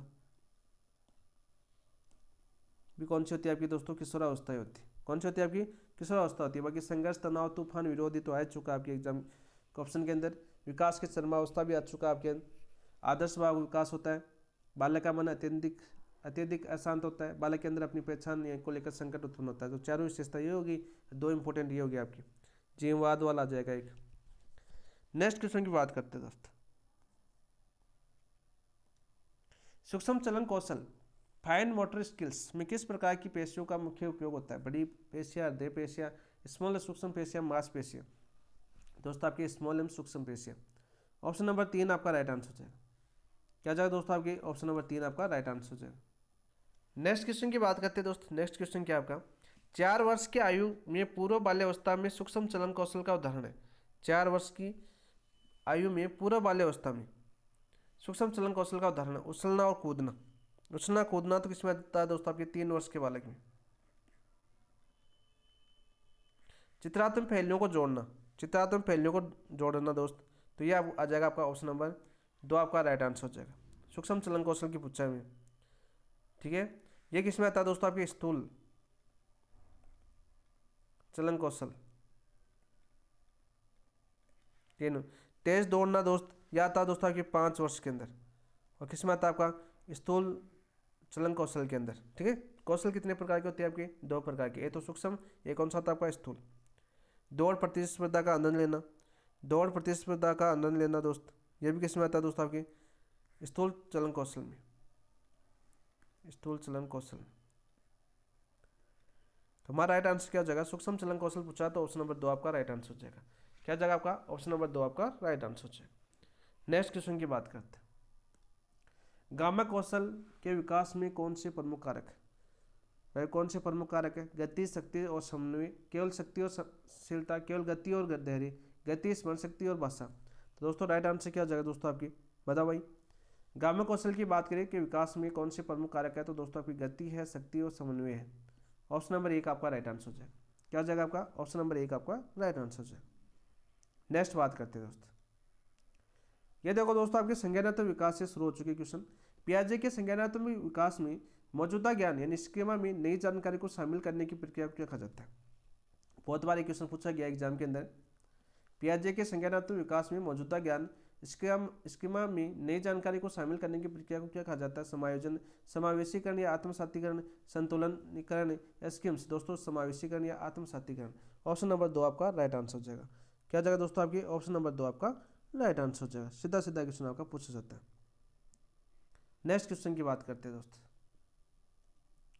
पियाजे के अनुसार 7 से 11 वर्ष की आयु में बालक किस संज्ञानात्मक अवस्था में प्रवेश करता है जिसमें चिंतन व्यवस्थित व तार्किक होना आरंभ होता है लेकिन अमूर्तता का अभाव रहता है? संवेदीगामक अवस्था, पूर्व संक्रियात्मक अवस्था, मूर्त संक्रियात्मक अवस्था, औपचारिक संक्रियात्मक अवस्था। तो पियाजे ने 4 संज्ञानात्मक विकास में कितनी अवस्थाएं बताई थी दोस्तों? आपकी 4 बताई थी। पियाजे की बात करें तो अवस्था कितनी बताई थी दोस्तों? इन्होंने 4 अवस्थाएं बताई थी। ठीक है दोस्तों, हमें पूछा है कि 7 से 11 वर्ष की आयु में बालक किस संज्ञानात्मक अवस्था में प्रवेश करता है? तो 7 से 11 की बात करें तो मूर्त संक्रियात्मक अवस्था में प्रवेश करता है। तो ऑप्शन नंबर 3 आपका राइट आंसर हो जाएगा। क्या जाएगा दोस्तों आपकी? ऑप्शन नंबर 3 आपका राइट आंसर हो जाएगा। संवेदीगामक अवस्था की बात करें तो दोस्तों आपके जन्म से 2 वर्ष होती है आपकी, जन्म से 2 वर्ष। इसमें क्या था आपका दोस्तों? आपके वस्तु स्थायित्व का गुणा चलता है, वस्तु स्थायित्व का विकास होता है दोस्तों इसके अंदर। पूर्व संक्रियात्मक अवस्था की बात करें तो 2 से 7 वर्ष दोस्त क्या होती है आपकी? 2 से 7 वर्ष होती है। इसके अंदर दोस्तों मुख्य रूप से एम के अंतर्वाद का आ जाता है दोस्तों आपकी। क्या आ जाता है आपका? एम के अंतर्वाद, जीववाद। ये किसमें आता है आपका दोस्तों? पूर्व संक्रियात्मक अवस्था के अंदर ही आता है। मूल संक्रियात्मक अवस्था की बात करें तो संज्ञानात्मक विकास पर जिसमें चिंतन व्यवस्थित व तार्किक होना आरंभ होता है तो किसके अंदर होता है दोस्तों? आपकी मूर्त संक्रियात्मक अवस्था के अंदर होता है। अमूर्तता का अभाव होता है इसके अंदर। ठीक है, इसके अंदर क्या होता है दोस्तों? आपकी अमूर्तता का अभाव होता है, अमूर्तता का अभाव। औपचारिक संक्रियात्मक अवस्था की बात करें तो दोस्तों 11 से 15 वर्ष। कितनी हो जाएगी आपकी? 11 से 15 वर्ष। सीधा क्वेश्चन पूछा जाता है। इसके अंदर दोस्तों आपकी वस्तुनिष्ठता का गुण आता है। एक तो किसका आता है वाला के अंदर? वस्तुनिष्ठता का गुण आता है, वास्तविकता का गुण आता है, वास्तविकता का गुण आता है, और अमूर्तता का गुण आ जाता है दोस्तों। अमूर्तता आ जाती है किसके अंदर? आपके औपचारिक संक्रियात्मक अवस्था के अंदर। तो चारों अवस्था को हमने यहाँ पर देखने का प्रयास किया। ये हमारा क्वेश्चन था। तो क्वेश्चन हो जाएगा आपका ऑप्शन नंबर 3 आपका राइट आंसर हो जाएगा। ऑप्शन नंबर 3 आपका राइट आंसर हो जाएगा। तार्किक होना यानी तार्किक का गुण कौन सी आता है? क्वेश्चन पूछा गया बहुत बार। तो मूर्त संक्रियात्मक अवस्था के अंदर। ऑप्शन नंबर 3 आपका राइट आंसर। नेक्स्ट बात करते हैं। बुन्नर के संज्ञानात्मक विकास के सिद्धांत में 2 से 7 वर्ष की आयु के दौरान बालक किस अवस्था में प्रतीकों और प्रतिमाओं का प्रयोग करता है? प्रतीकों और प्रतिमाओं का प्रयोग करता है। सक्रिय अवस्था, सक्रिय अवस्था बात करें दोस्तों आपके जन्म से 2 वर्ष, जन्म से 2 वर्ष। और इसके अंदर तो किसका प्रयोग करता है दोस्तों? आपकी ज्ञानेंद्रियों का प्रयोग करता है। बुनर के अनुसार जन्म से 2 वर्ष के अंदर किसका प्रयोग करता है दोस्तों? आपके ज्ञानेंद्रियों का प्रयोग, ज्ञानेंद्रियों का प्रयोग। प्रतिबिंबात्मक अवस्था की बात करें, प्रतिबिंबात्मक अवस्था की बात करें दोस्तों तो इसके अंदर क्या होता है आपका? 2 से 7 वर्ष की आयु के दौरान बालक किस अवस्था में प्रतीकों यानी प्रतिबिंबात्मक क्या जगह प्रतीकों और प्रतिमाओं का प्रयोग करता है? तो ऑप्शन नंबर 2 आपका राइट आंसर हो जाएगा। क्या हो जाएगा? ऑप्शन नंबर 2 आपका राइट आंसर हो जाएगा। संकेतात्मक अवस्था की बात करें दोस्तों तो यह होती है आपकी 7 से 11 वर्ष।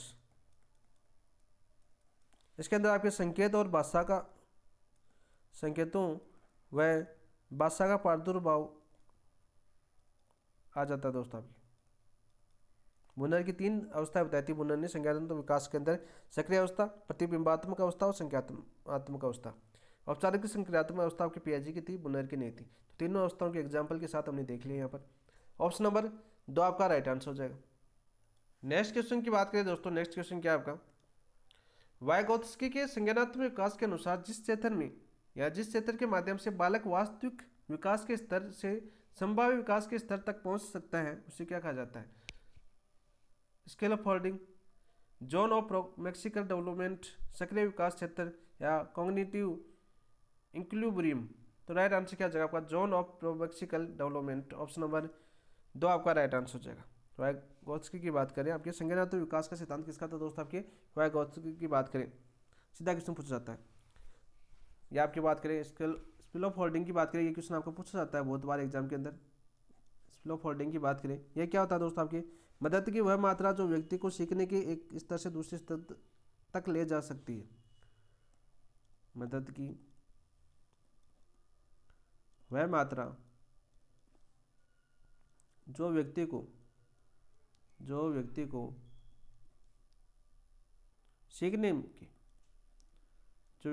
सीखने के एक स्तर से दूसरे स्तर तक ले जा सकती है, वो क्या कहलाती है दोस्तों, आपका स्किल ऑफ होल्डिंग कहलाती है। सीधा क्वेश्चन आपका पूछा जाता है एग्जाम के अंदर बहुत बार आपके एग्जाम में पूछा गया था। नेक्स्ट क्वेश्चन की बात करते हैं दोस्तों, पियाजे के नैतिक विकास सिद्धांत में 7 से 8 वर्ष के बालक में नियमों का पालन पूर्णतः बड़ों द्वारा निर्धारित होने के कारण उचित समझा जाता है। उसे क्या कहा जाता है, स्वतंत्र नैतिकता, नैतिक यथार्थता, औपचारिक संक्रियात्मक नैतिकता, व्यक्तिगत नैतिकता। तो राइट आंसर क्या हो जाएगा दोस्तों, आपका हो जाएगा दोस्तों आपकी नैतिक यथार्थता। ऑप्शन नंबर 2 आपका राइट आंसर हो जाएगा। क्या हो जाएगा आपका, ऑप्शन नंबर 2 आपका राइट आंसर हो जाएगा। सीधा क्वेश्चन आपका पूछा जाता है। नेक्स्ट क्वेश्चन की बात करें, नैतिक यथार्थता कौन से वर्ष में आती है दोस्तों, आपकी 7 से 8 वर्ष तक आ जाती है। नेक्स्ट क्वेश्चन की बात करते हैं, पियाजे के अनुसार 7 या 8 से 12 वर्ष की आयु में बालक किस नैतिक स्तर में प्रवेश करता है जिसमें समवयस्कों के साथ अंतःक्रिया और लेन देन के संबंध विकसित होते हैं। नैतिक यथार्थता, नैतिक समानता, नैतिक सापेक्षता, स्वतः नैतिकता। तो राइट आंसर क्या आ जाएगा दोस्तों, आपकी नैतिक समानता। ऑप्शन नंबर 2 आपका राइट आंसर हो जाएगा। नेक्स्ट क्वेश्चन की बात करते हैं, निम्न में से किस नैतिक स्तर को पियाजे ने सर्वाधिक विकसित स्तर बताते हुए स्वतः नैतिकता या सहयोगात्मक नैतिकता खाया। बताओ भाई, किस स्तर को खाया आपके पियाजे ने सर्वाधिक विकसित स्तर बताते हुए स्वतः नैतिकता या सहयोगात्मक नैतिकता खाया। नैतिक यथार्थता को, नैतिक समानता को, नैतिक सापेक्षता को, नैतिक अधिगम को। तो राइट आंसर क्या हो जाएगा दोस्तों, आपके नैतिक सापेक्षता को। ऑप्शन नंबर 3 आपका राइट आंसर हो जाएगा। क्या हो जाएगा दोस्तों, आपके ऑप्शन नंबर 3 आपका राइट आंसर हो जाएगा। नेक्स्ट क्वेश्चन की बात करते हैं दोस्त, क्वेश्चन आपका कोहलरबर्ग के नैतिक विकास सिद्धांत के अनुसार किस स्तर में बालक नियमों और परंपराओं का तार्किक और आलोचनात्मक मूल्यांकन करता है। कोहलरबर्ग के नैतिक विकास सिद्धांत के अनुसार किस स्तर में बालक नियमों और परंपराओं का तार्किक और आलोचनात्मक मूल्यांकन करता है। पूर्व परंपरागत स्तर, उत्तर परंपरागत स्तर या नैतिक यथार्थता स्तर। तो उत्तर परंपरागत स्तर, ऑप्शन नंबर 3 आपका राइट आंसर हो जाएगा दोस्त। कोहलरबर्ग की बात करते हैं दोस्तों, यहाँ पर देखो कोहलरबर्ग के सिद्धांत को समझते हैं, संज्ञानात्मक सिद्धांत को समझते हैं, नैतिक विकास के सिद्धांत को कोहलरबर्ग के नैतिक विकास सिद्धांत को समझते हैं दोस्त। यहाँ से क्वेश्चन पूछा जाता है आपका एग्जाम के अंदर, बहुत बार क्वेश्चन आया भी है। सबसे पहले बात करें तो इनको कितने स्तर बताए थे, इन्होंने प्रमुख स्तर की बात करें तो 3 प्रमुख स्तर बताए थे दोस्त, और दोस्तों आपके 6 प्रमुख सोपान बताए थे।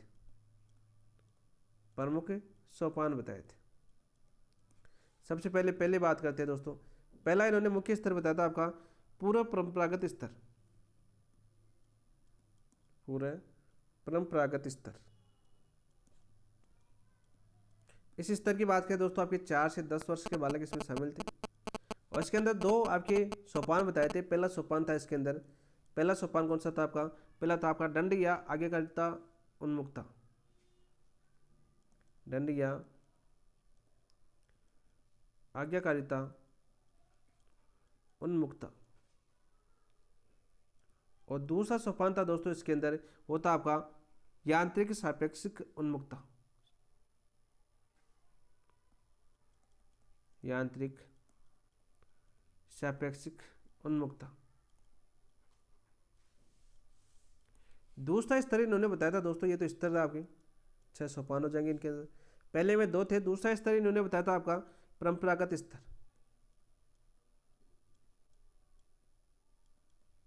कौन सा स्तर बताया इन्होंने?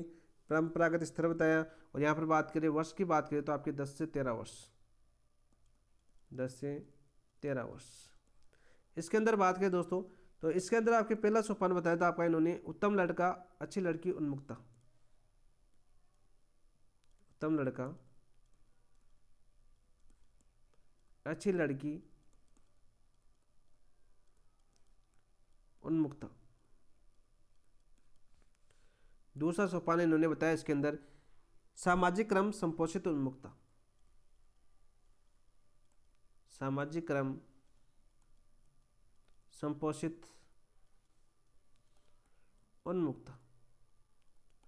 और तीसरे स्तर की बात करते हैं दोस्तों। तीसरा स्तर क्या है दोस्तों आपका? तीसरा स्तर बताया इन्होंने उत्तर परंपरागत स्तर। उत्तर परंपरागत स्तर। और वर्ष की बात करें तो आपके 13 वर्ष से ऊपर। ठीक है। और इन्होंने इसके अंदर आपके 2 सोपान बताए, कौन कौन से? इन्होंने पहला सोपान बताया सामाजिक अनुबंध उन्मुक्ता। सामाजिक अनुबंध उन्मुक्ता। और दूसरा इन्होंने सोपान बताया इसके अंदर, वो बताया दोस्तों आपकी सार्वभौमिक नैतिक सिद्धांत उन्मुक्ता। सार्वभौमिक नैतिक सिद्धांत उन्मुक्ता।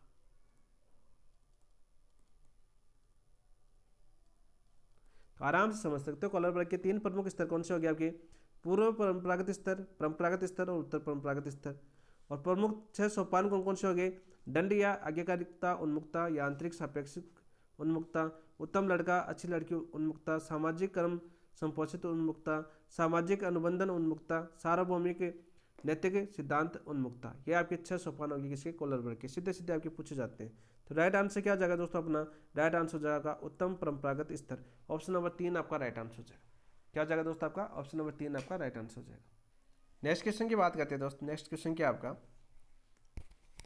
एरिक्सन के मनोसामाजिक विकास सिद्धांत, यानी एरिक्सन का सिद्धांत कौन सा था? सबसे पहले आपको ये याद होना चाहिए। तो आपका मनोसामाजिक विकास सिद्धांत के अनुसार 12 से 18 वर्ष की आयु में बालक किस अवस्था से गुजरता है जिसमें सामाजिक संबंधों और कर्तव्य परायण का विकास होता है? पहल बनाओ, अपराध बोध, उद्यमिता बनाओ, हीन भावना, पहचान बनाओ, पहचान भ्रांति है ये आपकी। ठीक है, पहचान बनाओ, पहचान भ्रांति, आत्मनिर्भरता बनाम लज्जा। तो राइट आंसर क्या हो जाएगा दोस्तों आपकी? पहचान बनाओ, पहचान भ्रांति। ऑप्शन नंबर 3 आपका राइट आंसर हो जाएगा। क्या हो जाएगा आपका? ऑप्शन नंबर 3 आपका राइट आंसर हो जाएगा। तो मनोसामाजिक सिद्धांत की बात करें आपके एरिक्सन के, तो इसके अंदर कुल अवस्था कितनी बताई थी इन्होंने? कुल अवस्था बताई थी दोस्तों 8। अवस्था की बात करें, कुल की बात करें तो कितनी बताई थी दोस्तों इन्होंने? 8 अवस्था बताई थी। सीधा सीधा क्वेश्चन पूछा जाता है। तो यहाँ पर बात करते हैं दोस्तों आपकी पहली अवस्था कौन सी थी? पहली थी दोस्तों आपकी विश्वास बनाम अविश्वास। अविश्वास। दूसरी विशेषता कौन सी थी आपकी? दूसरी विशेषता थी दोस्तों आपकी आत्मनिर्भरता बनाम लज्जा। आत्मनिर्भरता बनाम लज्जा। तीसरी विशेषता की बात करें तो तीसरी विशेषता थी दोस्तों आपकी पहल बनाम अपराध बोध। पहल बनाम अपराध बोध। चौथी अवस्था की बात करें तो दोस्तों चौथी अवस्था क्या थी आपकी? उद्यमिता बनाम हीन भावना। उद्यमिता बनाम हीन भावना। पांचवी अवस्था थी दोस्तों इनकी पहचान बनाम पहचान भ्रांति। पहचान बनाम पहचान भ्रांति। और छठी मनोसामाजिक अवस्था थी दोस्तों कनिष्ठता बनाम अलगाव। कनिष्ठता बनाम अलगाव। और सातवीं मनोसामाजिक अवस्था थी जननात्मक बनाम स्थिरता। बनाम स्थिरता। और अंतिम मनोसामाजिक अवस्था थी एरिक्सन की, वो कौन सी थी दोस्तों आपकी? वो थी आपकी संपूर्णता बनाम अथासा। संपूर्णता बनाम अथासा।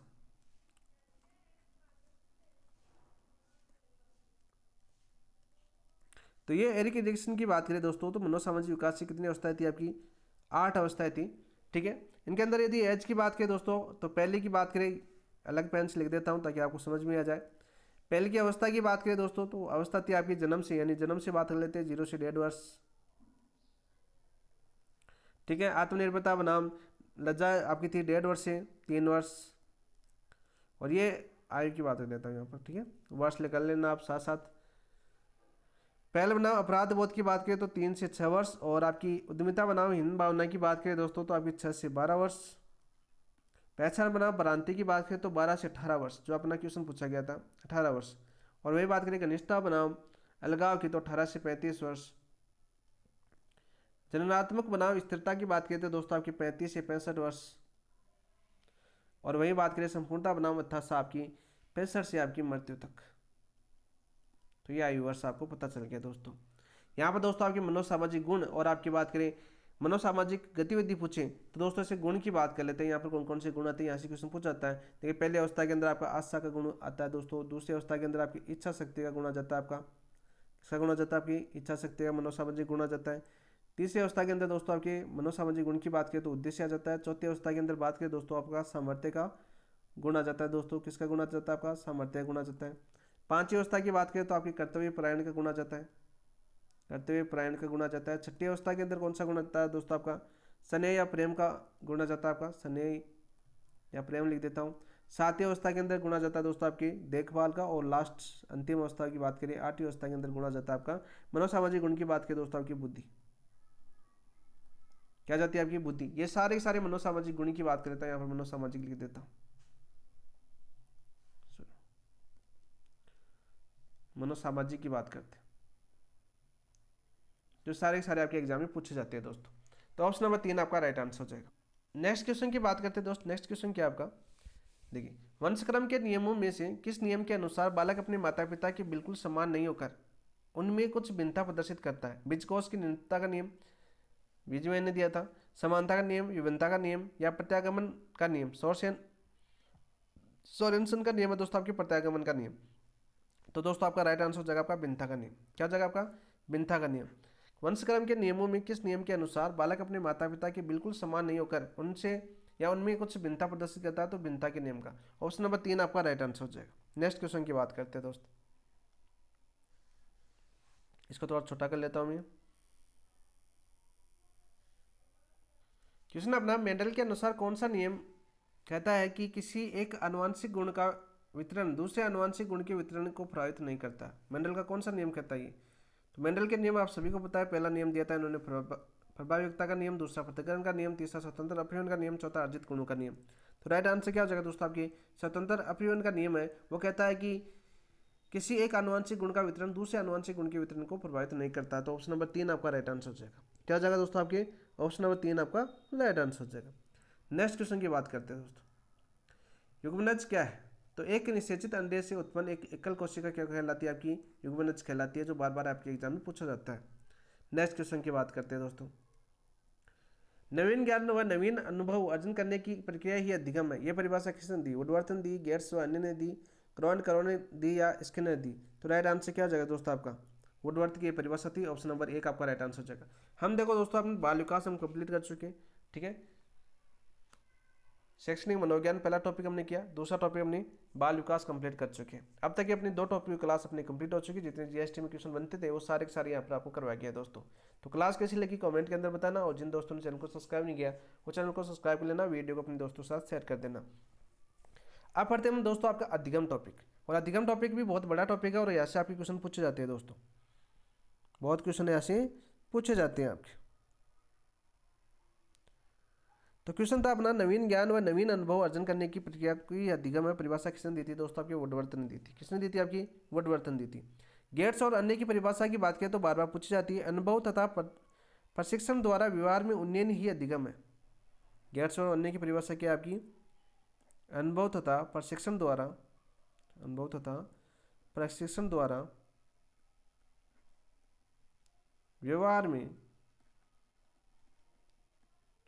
उन्नयन ही अधिगम है दोस्त। व्यवहार में उन्नयन क्या आपका अधिगम है। क्रॉन्ड करो की परिभाषा की बात करें तो आदतों यानी आदत, शॉर्ट में बात करें आदतों, ज्ञान व अभिवर्तियों, आदतों ज्ञान व अभिवर्तियों का अर्जन ही क्या है आपका अधिगम है दोस्त, अर्जन ही अधिगम है। ये किसने कहा आपकी क्रॉन्ड करो ने कहा, बहुत बार पूछा जाता है। स्किनर की परिभाषा बात करें तो बहुत बार इंपॉर्टेंट परिभाषा है, आपके एग्जाम में बहुत बार पूछी जा चुकी है अधिगम के बारे में। तो स्किनर की परिभाषा दोस्तों आपके व्यवहार में उत्तरोत्तर अनुमूलन, व्यवहार में उत्तरोत्तर अनुकूलन, व्यवस्थापन, सामंजस्य, ही क्या है दोस्तों आपका अधिगम। यानी व्यवहार में उत्तरोत्तर अनुकूलन, व्यवस्थापन, सामंजस्य ही क्या आपका अधिगम है। किसने कहा था दोस्तों आपके स्किनर ने कहा था। ये चारों परिभाषाएं बार बार आपके एग्जाम में पूछी गई है दोस्तों। हमें पूछा गया था आपका नवीन ज्ञान और नवीन अनुभव अर्जन करने की प्रक्रिया ही अधिगम में किसने बोला, आपके वुडवर्थ ने बोला है। ठीक है, तो ऑप्शन नंबर 1 आपका राइट आंसर हो जाएगा। नेक्स्ट क्वेश्चन की बात करते हैं। इनमें से कौन सा परिवर्तन अधिगम के अंतर्गत नहीं आता, कौन सा परिवर्तन है जो अधिगम के अंतर्गत नहीं आता दोस्त, बताओ भाई। देखो, थकान, बीमारी, दवाई, नशे के कारण आया परिवर्तन ही अधिगम नहीं दोस्त। आपके मूल प्रवृत्ति, परिपक्वता के कारण आया परिवर्तन, प्रतिवर्त प्रतिक्षेप के कारण आया परिवर्तन, अभ्यास के कारण आया परिवर्तन। तो दोस्तों अधिगम के अंतर्गत कौन सा नहीं आता आपका, तो मूल प्रवृत्ति व परिपक्वता के कारण आया ही अधिगम का ख्याल नहीं आता आपका, अधिगम लर्निंग के अंतर्गत नहीं आता। तो ऑप्शन नंबर 2 आपका राइट आंसर हो जाएगा।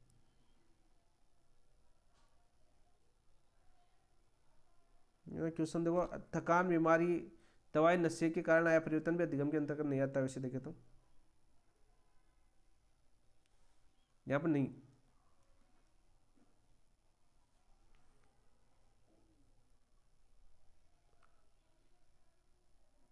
तो ऑप्शन नंबर 2 इस प्रकार आप देख सकते हो राइट आंसर हो जाएगा ऑप्शन नंबर 2।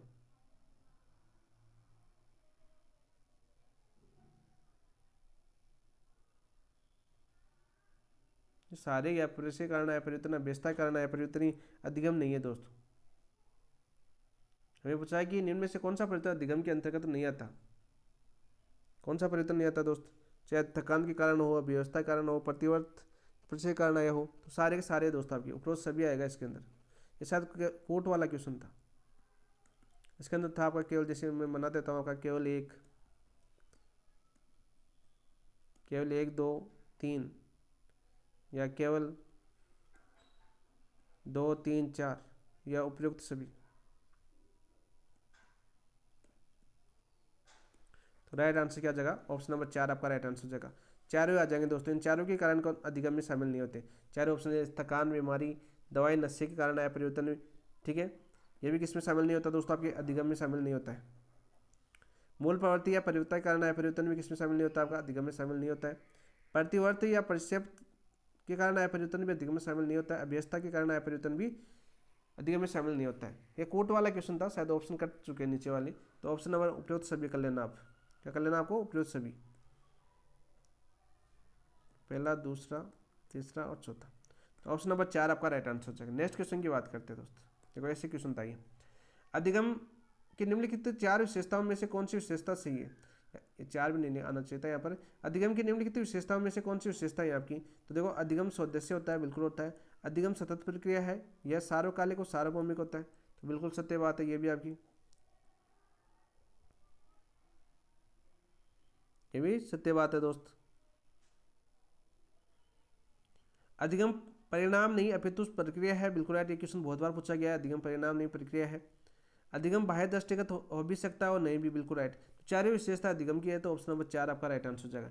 कि अधिगम की निम्नलिखित विशेषताओं में से कौन सी सही है, तो चारों विशेषता सही है, तो ऑप्शन नंबर 4 आपका राइट आंसर हो जाएगा दोस्त।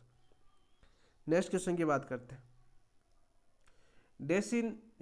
डेसीएल के अनुसार अधिगम के सोपानों में कौन सा चरण बालक के व्यवहार को मजबूत करने और सीखने को पुनः पुष्ट करने से संबंधित है। अभिप्रेरणा या आवश्यकता, बाधा, सबलीकरण या पुनर्बलन, सामान्यकरण या एकीकरण, बताओ भाई कौन सा है। राइट आंसर क्या हो जाएगा दोस्तों आपका, सबलीकरण या पुनर्बलन। ऑप्शन नंबर 3 आपका राइट आंसर हो जाएगा। क्या हो जाएगा आपका, ऑप्शन नंबर 3 आपका राइट आंसर हो जाएगा। नेक्स्ट क्वेश्चन की बात करते हैं दोस्त। नेक्स्ट क्वेश्चन क्या है, निम्नलिखित में से कौन सा कथन परिपक्वता और अधिगम के मध्य अंतर को सही रूप दर्शाता है। परिपक्वता अर्जित प्रक्रिया है। नहीं दोस्त, परिपक्वता कैसी आपकी जन्मजात है, ये क्वेश्चन बहुत बार पूछा गया। अधिगम कैसी है दोस्तों, आपकी अर्जित प्रक्रिया, उल्टा दे रखा था ये, तो पहला तो नहीं होगा। परिपक्वता अभ्यास व अनुभव पर निर्भर करती है। नहीं दोस्त, परिपक्वता अभ्यास व अनुभव पर निर्भर करता है दोस्तों, आपके क्या, अधिगम। परिपक्वता में किसी को भी अभ्यास की आवश्यकता नहीं होती। परिपक्वता जीवन पर्यंत चलती है, जबकि अधिगम भी जीवन पर चलने वाली प्रक्रिया है, यह भी नहीं हो सकता दोस्तों आपके। ठीक है,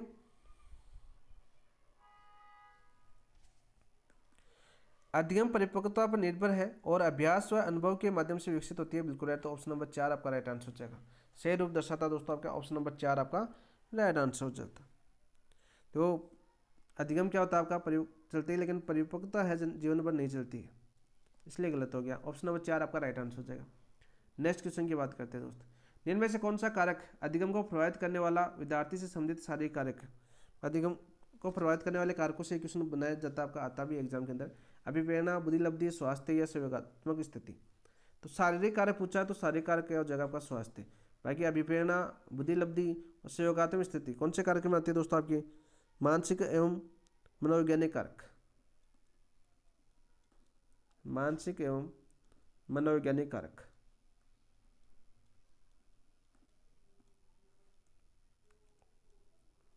इसके अंदर आते हैं आपके मानसिक एवं मनोवैज्ञानिक कारक के अंदर आते हैं कौन है, आपके अभिप्रेरणा, बुद्धिलब्धि, संयोगात्मक स्थिति। तो अधिगम को प्रभावित करने वाले कारक की बात करते हैं, करने वाले कारक। ये क्वेश्चन पूछा जाता है एग्जाम के अंदर, बहुत बार आपके एग्जाम में आया भी है। जैसे शारीरिक कारक प्रभावित करते हैं अधिगम को, जैसे क्वेश्चन पूछा आपका स्वास्थ्य हो गया, ठीक है। मानसिक एवं मनोवैज्ञानिक कारक भी अधिगम को प्रभावित करते हैं, मानसिक एवं मनोवैज्ञानिक कारक, मनोवैज्ञानिक कारक जैसे आपकी अभिप्रेरणा होगी, बुद्धिलब्धि होगी, संवेगात्मक स्थिति होगी। तीसरा जैसे आपके पर्यावरण से संबंधित कारक, जैसे सामाजिक कारक हो गया, आपके आस पड़ोस कैसा आपका, सामाजिक कारक भी अधिगम को प्रभावित करते हैं। चौथा जैसे आपके भौतिक कारक हो गया दोस्त, आपके वातावरण संबंधी, जैसे रोशनी, तापमान, ये भी अधिगम को प्रभावित करते हैं। पांचवा जैसे आर्थिक कारक भी अधिगम को प्रभावित करते हैं दोस्त, जैसे भाई व्यक्ति की आर्थिक स्थिति अधिगम को प्रभावित करती है दोस्त, सीधा क्वेश्चन पूछ जाता है। तो अधिगम को प्रभावित करने वाले कारक की बात करें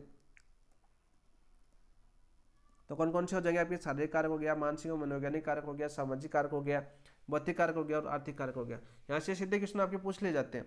ऑप्शन नंबर 3 अपना राइट आंसर हो जाएगा। नेक्स्ट क्वेश्चन की बात करते हैं दोस्त।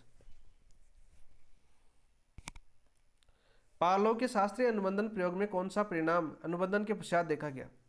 पावलोव का सिद्धांत आपने देखा होगा, शास्त्रीय अनुबंधन सिद्धांत में कौन सा परिणाम अनुबंधन के पश्चात देखा गया। घंटी बजने पर कोई लार नहीं उत्पन्न हुई, घंटी बजने पर कोई लार उत्पन्न नहीं हुई, यानी अनुक्रिया नहीं हो, तो अनुबंधन से पूर्व की स्थिति। भोजन देकर लार का स्राव करना, ठीक है, यानी अनुबंधन के समय स्थिति। घंटी सुनकर लार का स्राव होना अनुबंधन के पश्चात होती है। तो ऑप्शन नंबर 3 आपका राइट आंसर हो जाएगा। क्या हो जाएगा दोस्तों, आपके ऑप्शन नंबर 3 आपका राइट आंसर हो जाएगा। देखो बात करते हैं शास्त्रीय अनुबंधन, ठीक है। सिद्धांत की बात करें किसका था, पावलर का था। उपनाम की बात करें यानी अन्य नाम की बात करें, अन्य नाम भी पूछे जाते हैं यहाँ पर आपके। तो अन्य नाम कौन कौन से हो जाएंगे दोस्तों, आपके प्राचीन अनुबंधन भी बोलते हैं इसको, प्राचीन अनुबंधन भी बोलते हैं आपके, ठीक है। इसके अलावा दोस्तों आपके संबंध प्रतिक्रिया का सिद्धांत भी बोलते हैं। कौन सा आपका, संबंध प्रतिक्रिया का सिद्धांत,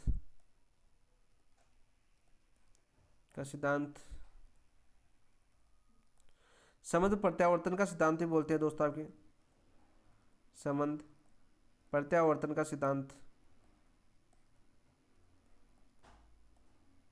यह भी किसको बोला जाता है दोस्तों, आपके पावले के शास्त्रीय अनुबंधन सिद्धांत को बोला जाता है, ठीक है। आपने देखा होगा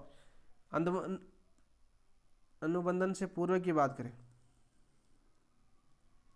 तो गंठी होती है दोस्तों आपकी, और कोई अनुक्रिया नहीं, कोई अनुक्रिया नहीं, यानी CS गंठी क्या हो गया, अनुबंधन क्या हो गया आपका, उद्दीपक CS हो गया, ठीक है। और फिर दोस्तों आपका भोजन आया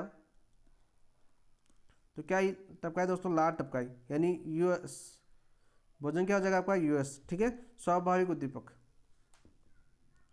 अनुबंधन के समय की बात करें यानी CS प्लस US गंठी और भोजन दोनों साथ आए तो क्या टपकाए उसने, लाल टपकाए, ठीक है। पश्चात की बात करें अनुबंधन के पश्चात तो दोस्तों आपके CS यानी गंठी बजाई और क्या टपकाए उन्होंने, CR यानी लाल टपकाए, बिना भोजन के भी लाल टपकाए, घंटे की आवाज़ सुन गई, लाल टपकाना शुरू कर दिया कुत्ते ने। तो प्रयोग किस पर किया था दोस्तों आपके, इन्होंने प्रयोग किया था आपके कुत्ते के ऊपर। सीधा क्वेश्चन आपका पूछा जाता है। और चिकित्सा में नोबेल कब मिला था इनको, चिकित्सा में नोबेल कब मिला था, 1904 में। तो ये पावलो का सिद्धांत आप समझ भी गए होंगे। नेक्स्ट क्वेश्चन की बात करते हैं दोस्तों। पावलो के अनुबंधन प्रयोग में यदि सीखी हुई अनुक्रिया विलोपन के बाद फिर से उत्पन्न हो जाती है तो उससे क्या कहते हैं, विलोपन कहते हैं, विलोप का प्रतिरोध कहते हैं, स्वतः पुनर्लाभ कहते हैं, सामान्यीकरण कहते हैं। तो दोस्तों उसे स्वतः पुनर्लाभ कहते हैं। ऑप्शन नंबर 3 आपका राइट आंसर हो जाएगा। क्या जगह आपका, ऑप्शन नंबर 3 आपका राइट आंसर हो जाएगा। नेक्स्ट क्वेश्चन की बात करते हैं दोस्तों। नेक्स्ट क्वेश्चन क्या लिया है मैंने, देखो, पावलो के अनुबंधन में कौन सा अनुबंधन सबसे शीघ्र और प्रभावी माना जाता है, अग्रवर्ती अनुबंधन, सहकालिक अनुबंधन, विलंबित अनुबंधन या पश्चगामी अनुबंधन। तो राइट आंसर क्या जगह आपका, विलंबित अनुबंधन सबसे शीघ्र और प्रभावी माना जाता है। ऑप्शन नंबर 3 आपका राइट आंसर हो जाएगा। क्या जगह आपका, ऑप्शन नंबर 3 आपका राइट आंसर हो जाएगा। नेक्स्ट बात करते हैं दोस्त, थॉर्नडाइक के प्रयास एवं त्रुटि सिद्धांत। देखो थॉर्नडाइक ने कौन सा सिद्धांत दिया था आपका, प्रयास एवं त्रुटि सिद्धांत के अनुसार अधिगम तब होता है जब क्या स्थापित हो जाए, उद्देश्य और अभ्यास के बीच संबंध, उद्दीपक और अनुक्रिया के बीच संबंध स्थापित हो जाए तब आपका अधिगम होता है। ऑप्शन नंबर 2 आपका राइट आंसर हो जाएगा। थॉर्नडाइक की बात करें दोस्तों तो इनकी पुस्तक क्या नाम थी दोस्त, इनकी बुक का नाम क्या था आपका, पुस्तक का नाम था आपका एनिमल इंटेलिजेंस, एनिमल इंटेलिजेंस। सीधा क्वेश्चन पूछा जाता है कि थॉर्नडाइक की पुस्तक का नाम क्या था दोस्तों, आपके एनिमल इंटेलिजेंस पुस्तक का नाम था। थॉर्नडाइक ने कुल मुख्य नियम कितने दिए दोस्तों इस पुस्तक के नियम, पुस्तक के अंदर मुख्य नियम की बात करें तो मुख्य नियम थे दोस्तों आपके 3। मुख्य नियम कितने थे आपके, 3 थे। कौन कौन सा था आपका दोस्तों, तत्परता, तत्परता का नियम था। दूसरा नियम कौन सा था आपका, अभ्यास का नियम।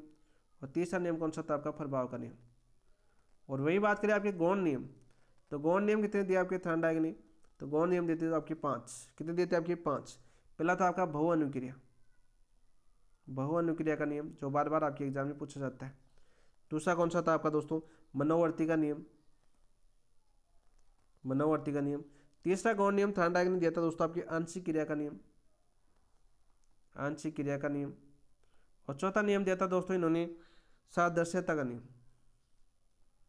सादृश्यता नियम। और पांचवा गौण नियम था दोस्तों आपके शास्त्रीय परिवर्तन का नियम, शास्त्रीय परिवर्तन का नियम। ये 5 गौण नियम देते किसने, थॉर्नडाइक ने। कौन सी बुक के अंदर, इसका उल्लेख आपका एनिमल इंटेलिजेंस के अंदर।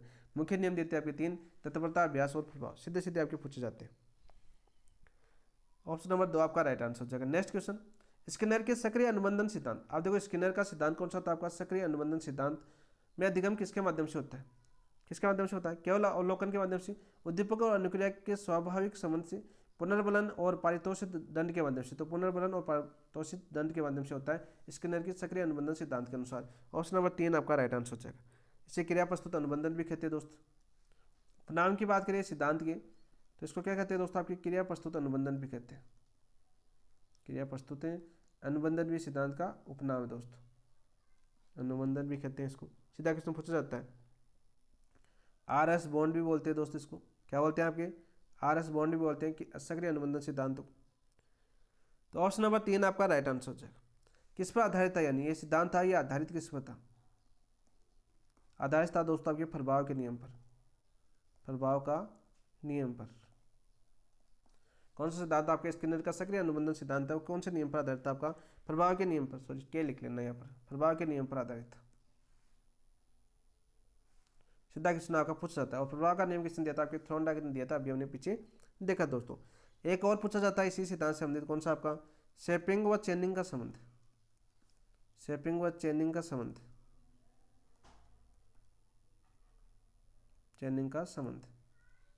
वो भी कौन से सिद्धांत से था दोस्तों, आपकी स्किनर के क्रिया प्रस्तुत अनुबंधन सिद्धांत से था। नेक्स्ट क्वेश्चन की बात करते हैं दोस्तों। स्किनर के अनुसार कौन सा पुनर्बलन अपेरीय अनुभव से प्राणी के पलायन या परिहार की अनुक्रिया सिखाता है, धनात्मक पुनर्बलन, ऋणात्मक पुनर्बलन, प्राथमिक पुनर्बलन या द्वितीयक पुनर्बलन। तो दोस्तों वो जाएगा आपका ऋणात्मक पुनर्बलन। ऑप्शन नंबर 2 आपका राइट आंसर हो जाएगा। क्या हो जाएगा दोस्तों आपका ऑप्शन नंबर 2 आपका राइट आंसर हो जाएगा। धनात्मक क्या होता है आपका सुकृत होता है, कैसा होता है आपका सुकृत पुनर्बलन होता है जो सीधा सीधा पूछा जाता है आपका। और ऋणात्मक क्या होता है दोस्तों आपका अपरिय हो गया आपका, कैसा अनुभव कराता है दोस्तों अपरिय अनुभव से प्राणी को पलायन या परिहार की अनुक्रिया सिखाता कौन सा ऋणात्मक पुनर्बलन, ऑप्शन नंबर 2 आपका राइट आंसर हो जाएगा। प्राथमिक क्या होता है दोस्तों आपके, प्राथमिक आपके जैविक पुनर्बलन है आपका। और द्वितीय क्या होता है दोस्तों आपके अनुभव के कारण, अनुभव के कारण पुनर्बलन क्या कहलाता है आपका, द्वितीय के पुनर्बलन कहलाता है, ऑप्शन नंबर 2 आपका राइट आंसर। नेक्स्ट, निम्न में से कौन सा पुनर्बलन जैविक रूप से महत्वपूर्ण जैसे भोजन या पानी के माध्यम से अधिगम को प्रभावित करता है, वो हो गया आपका प्राथमिक पुनर्बलन, ऑप्शन नंबर 2 आपका राइट आंसर हो जाएगा, सॉरी ऑप्शन नंबर 3 आपका राइट आंसर हो जाएगा।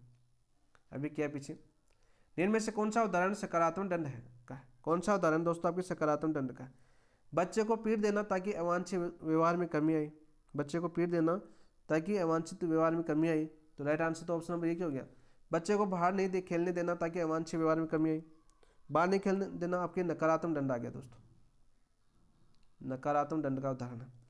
ठीक है, सीधा क्वेश्चन पूछिए, बच्चे को यह कहना है कि होमवर्क करोगे तो आइसक्रीम मिलेगी, बताओ भाई, सकारात्मक पुनर्बलन का उदाहरण ये भी आपका सकारात्मक पुनर्बलन का उदाहरण है।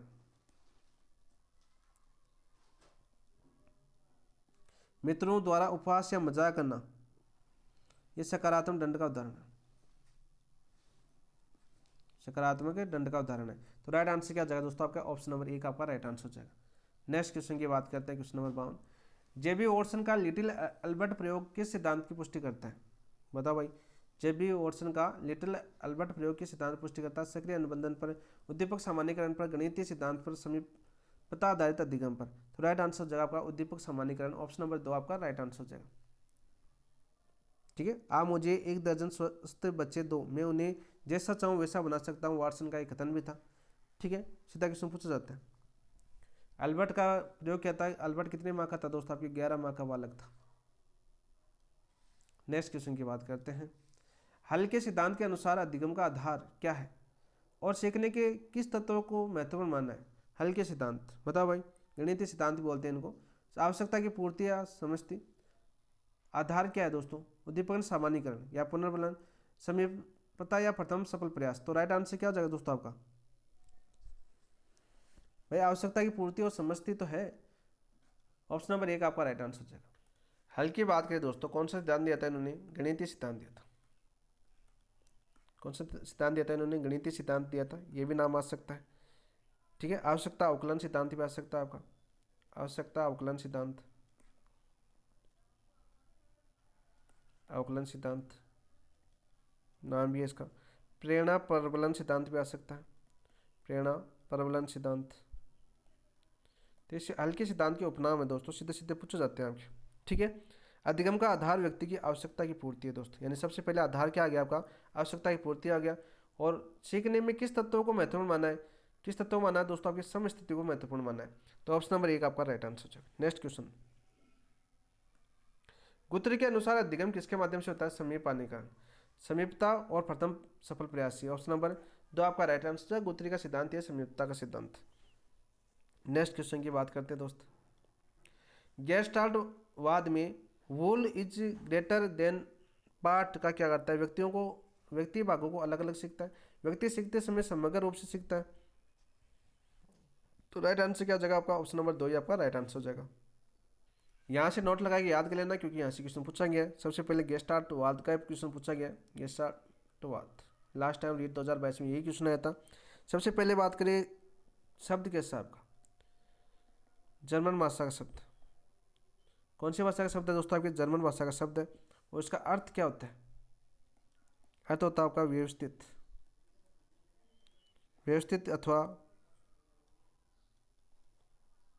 पूर्ण समग्र, व्यवस्थित अथवा पूर्ण समग्र होता है दोस्त। इसके प्रतिपादक कौन थे, प्रतिपादक की बात करें तो प्रतिपादक थे दोस्तों इनके मैक्स वर्दिमर, कौन थे आपके, मैक्स वर्दिमर थे दोस्त। सीधा क्वेश्चन आपका पूछ लिया जाता है। नेक्स्ट क्वेश्चन की बात करते हैं, कॉलर के अनुसार सूझ के, कॉलर का सिद्धांत क्या था दोस्तों आपके, सूझ का सिद्धांत, किसका सिद्धांत दिया था इन्होंने? सूज का सिद्धांत दिया था। और इनके अनुसार सूज क्या है दोस्त, इनसाइट क्या है? यांत्रिक और व्यवहारवादी प्रक्रिया, परिस्थिति का आकस्मिक, तात्कालिक व निश्चित ज्ञान। तो राइट आंसर क्या हो जाएगा आपका? केवल अभ्यास और पुनर्बलन द्वारा प्राप्त किया नहीं, बाहरी उद्दीपक द्वारा नहीं। कॉलर के अनुसार सूझ है दोस्तों आपकी परिस्थिति का आकस्मिक, तात्कालिक और निश्चित ज्ञान ही क्या कहलाती है? आपकी सूझ कहलाती है। ऑप्शन नंबर 2 आपका राइट आंसर हो जाएगा। ऑप्शन नंबर 2 आपका राइट आंसर हो जाएगा। नेक्स्ट बात करते हैं दोस्तों,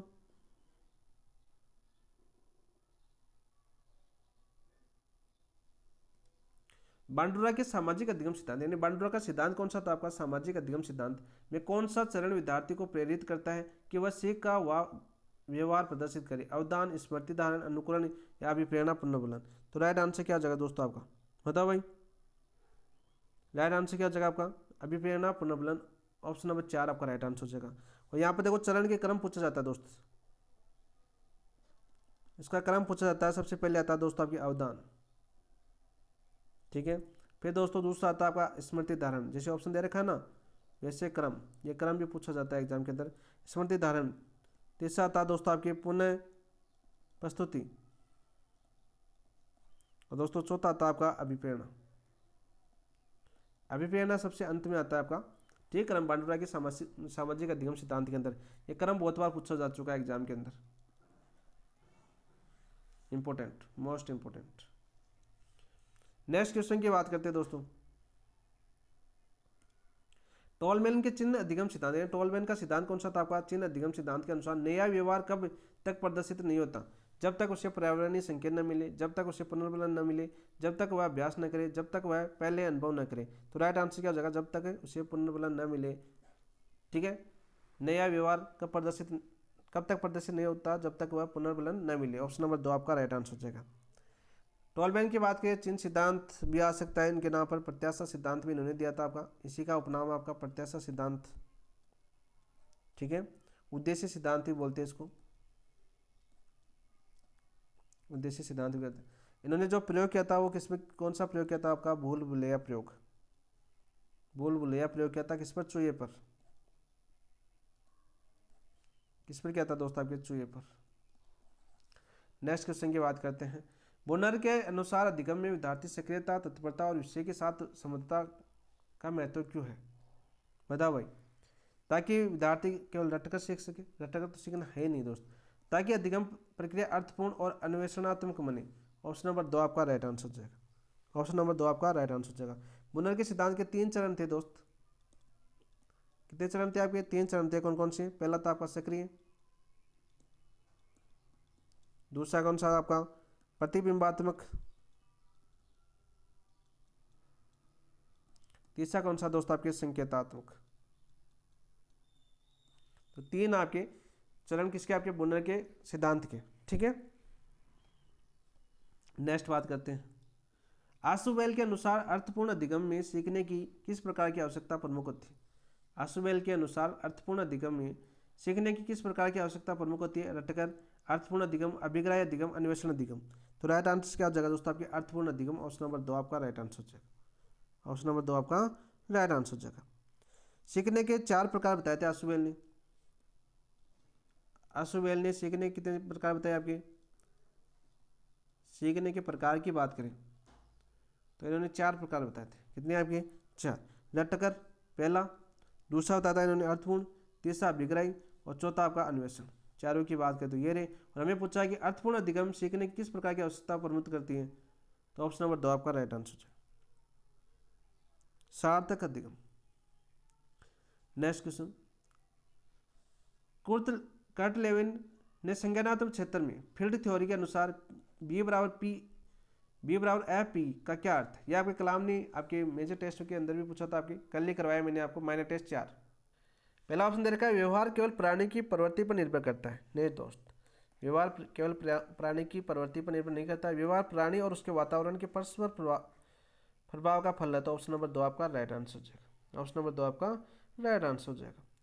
कुर्टलेविन के संज्ञानात्मक क्षेत्र की बात करें, सिद्धांत की बात करें तो इसे संज्ञानात्मक क्षेत्र सिद्धांत की बात करें तो इसे दोस्तों अन्य नाम तलरूप का सिद्धांत ही बोलते हैं।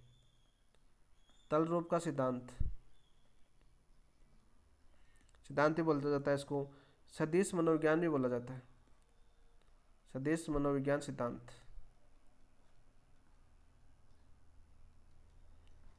कुछ लेविन इसके प्रतिपादक थे, संज्ञानात्मक सिद्धांत के उपनाम है इसके। ऑप्शन नंबर 2 आपका राइट आंसर हो जाएगा। नेक्स्ट क्वेश्चन की बात करते हैं दोस्त। कार्ल रोजर्स के मानवतावादी अधिगम सिद्धांत में अधिगम की मुख्य आवश्यकता क्या मानी गई? संज्ञानात्मक अधिगम और व्याख्यात्मक अभ्यास, आत्म प्रत्यय का निर्माण और अनुभवात्मक अधिगम, केवल पारंपरिक शिक्षा और निर्देश, पुरस्कार और दंड के माध्यम से अधिगम। तो राइट आंसर क्या हो जाएगा दोस्तों? आत्म प्रत्यय का निर्माण और अनुभवात्मक अधिगम। ऑप्शन नंबर 2 आपका राइट आंसर हो जाएगा। ऑप्शन नंबर 2 आपका राइट आंसर हो जाएगा। मानवतावादी अधिगम सिद्धांत किसका? आपका कार्ल रोजर्स का। ये नाम भी सीधा पूछा जाता है आपका। नेक्स्ट, रॉबर्ट गेने के अधिगम सोपानिकी में संकेत अधिगम का संबंध किस प्रकार के अनुकलन से है? रॉबर्ट गेने ने कौन सा सिद्धांत दिया था? आपका अधिगम सोपानिकी सिद्धांत दिया था दोस्त। ठीक है, संकेत अधिगम का संबंध किस प्रकार के अनुकलन से है? पारंपरिक अनुकलन, क्रियात्मक प्रस्तुत अनुबंध अनुकूलन, सामाजिक अनुकूलन, मानवीय अनुकूलन। तो राइट आंसर क्या जाएगा दोस्तों? आपके पारंपरिक अनुकूलन। ऑप्शन नंबर 1 आपका राइट आंसर हो जाएगा।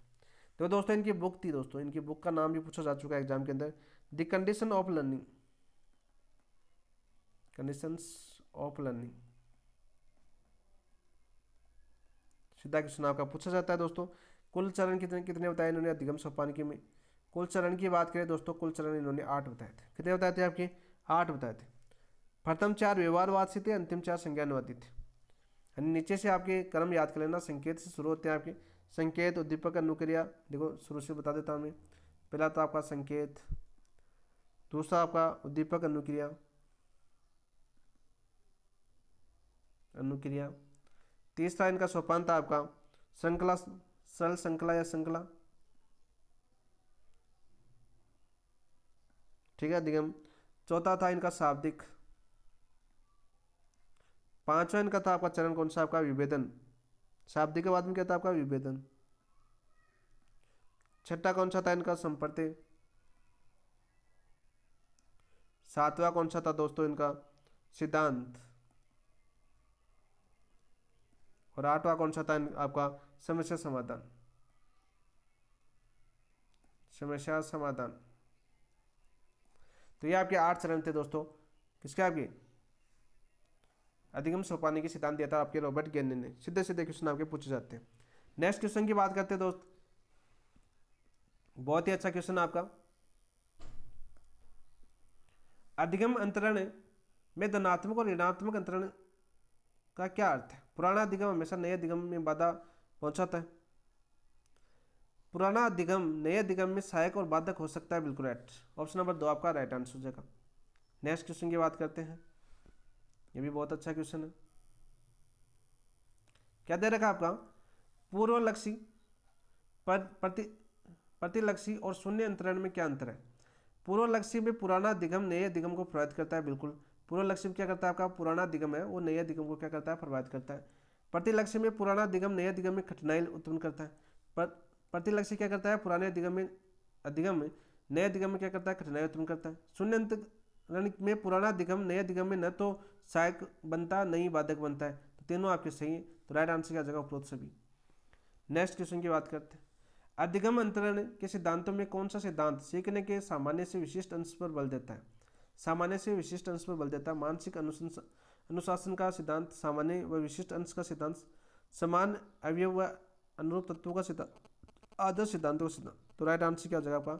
सामान्य विशिष्ट अंश का सिद्धांत। ऑप्शन नंबर 2 ही आपका राइट आंसर हो जाएगा। समान अवयव अनुरूप तत्वों का सिद्धांत किसने दिया था दोस्तों? ये भी याद कर लो, थॉर्नडाइक का सिद्धांत है। किसने दिया था? आपके थॉर्नडाइक ने दिया था। सीधा क्वेश्चन पूछा जा सकता है। सीधा क्वेश्चन आपका पूछा जा सकता है। आदर्शों का सिद्धांत की बात करें, ये दिया था आपके WC बागले ने। WC बागले का ये सिद्धांत था दोस्तों। किसका था? WC बागले का ये सिद्धांत था। सामान्य विशिष्ट अंश का सिद्धांत किसका था दोस्तों? आपके स्पेनमैन का था। किसका था? आपका स्पेनमैन का ये सिद्धांत था। स्पेनमैन का सिद्धांत था। मानसिक अनुशासन सिद्धांत। तो हमारा राइट आंसर क्या जगह? ऑप्शन नंबर 2 आपका राइट आंसर। नेक्स्ट क्वेश्चन की बात करते हैं। सीखने का सही क्रम क्या है? ये क्वेश्चन बहुत बार पूछा गया आपके एग्जाम के अंदर कि सीखने का सही क्रम क्या है। रेट के अंदर भी पूछा गया आपका। तो सबसे पहले दोस्तों ज्ञान आता है, तथ्य आता है। तो सबसे पहले तथ्य आता है, तो पहला और चौथा ऑप्शन तो कैंसिल कर दो आप। पहला और चौथा ऑप्शन तो कैंसिल कर दो। फिर दोस्तों आपके तथ्य के बाद में सूचना प्राप्त होती है ज्ञान, तो पहले सूचना प्राप्त होती है, फिर पहले सूचना आती है फिर ज्ञान आती है। तो आपका तीसरा कैंसिल कर दो, आपके तथ्य हो गया, सूचना हो गया, ज्ञान प्राप्त करना हो गया, बोध और प्रज्ञान हो गया। ऑप्शन नंबर 2 आपका राइट आंसर हो गया। ऑप्शन नंबर 2 आपका राइट आंसर हो जाएगा, तथ्य, सूचना, ज्ञान प्राप्त करना, बोध और प्रज्ञान। नेक्स्ट क्वेश्चन की बात करते हैं। मनोविज्ञान में शास्त्रीय अनुबंधन और क्रियात्मक अनुबंधन का समर्थन कौन करता है? शास्त्रीय अनुबंधन और क्रियात्मक अनुबंधन का समर्थन कौन करता है? पावलोव शास्त्रीय और स्किनर क्रियात्मक, स्किनर शास्त्रीय या पावलोव क्रियात्मक? पावलोव क्रियात्मक, स्किनर शास्त्रीय, वाटसन शास्त्रीय, थार्नडाइक क्रियात्मक। दोस्तों आप सभी को पता है शास्त्रीय अनुबंधन किसका था? आपका पावलोव का था। और क्रियात्मक किसका था? क्रियाप्रस्तुत अनुबंधन स्किनर का था। ऑप्शन नंबर 1 आपका राइट आंसर हो जाएगा। ये दोस्तों हमने देखो आज आपकी शिक्षा मनोविज्ञान पढ़ा, विकास बाल विकास पढ़ा हमने, और आपके अधिगम यानी अधिगम तक हम कंप्लीट आपका सिलेबस कंप्लीट कर चुके हैं। दोस्तों आप कौन कौन से टॉपिक आपके शेष बच गए उनकी बात करें। सबसे पहले दोस्तों कल का टॉपिक होगा अपना अभिप्रेरणा। कौन सा होगा? अभिप्रेरणा के जितने बुकलेट के क्वेश्चन बनते हैं वो करेंगे। साथ साथ अभिप्रेरणा के बाद में आपके व्यक्तित्व है, व्यक्तित्व के क्वेश्चन बनेंगे वो करेंगे। इसके बाद में आपकी बुद्धि है दोस्त, बुद्धि क्वेश्चन करेंगे। चौथा टॉपिक है आपका दोस्तों समायोजन का, और पांचवा टॉपिक है आपका बालक। तो ये 5 टॉपिक हम कल करेंगे दोस्तों, छोटे छोटे टॉपिक है, तो कल की क्लास में हम इसको कंप्लीट कर देंगे। मनोविज्ञान के जितने भी आपकी जीएसटी बुकलेट की जो क्वेश्चन बनते हैं वो सारे के सारे आप करवा देंगे। आज ये क्लास कैसी लगी कमेंट के अंदर बताएं दोस्तों। और मनोविज्ञान थोड़ा सा आप सभी पता है, हमें जो बुकलेट के अंदर था उसको समझाने का प्रयास किया, तो आपको समझ में आई कि नहीं आई वो भी बताना, क्लास कैसी है वो भी बता देना, क्वेश्चनों का स्तर कैसा है वो भी बता देना। क्योंकि ज़्यादातर तो मैंने प्रीवियस ईयर के क्वेश्चन लिए आपके, पीछे जो प्रीवियस ईयर क्वेश्चन आए हुए हैं उन्हीं के माध्यम से इस टॉपिक को पूरा करने का प्रयास किया गया। तो कमेंट के अंदर जरूर बताना। और जिन दोस्तों ने चैनल को सब्सक्राइब नहीं किया वो चैनल को सब्सक्राइब कर लेना, वीडियो को लाइक कर देना और अपने दोस्तों के साथ शेयर भी कर देना। ठीक है दोस्तों, कल ही आपके ये टॉपिक होंगे जीएसटी के, और कल आपका मनोविज्ञान का टॉपिक आपका कंप्लीट हो जाएगा दोस्तों, यानी उसका भी एक बार रिविजन फिर से कर लेंगे। फिर देखेंगे नेक्स्ट टॉपिक कौन सा करते हैं, फिर हम कल बात करेंगे उसके बारे में। तो इसी के साथ इस क्लास समाप्त करते हैं। थैंक यू, धन्यवाद दोस्तों, जय हिंद।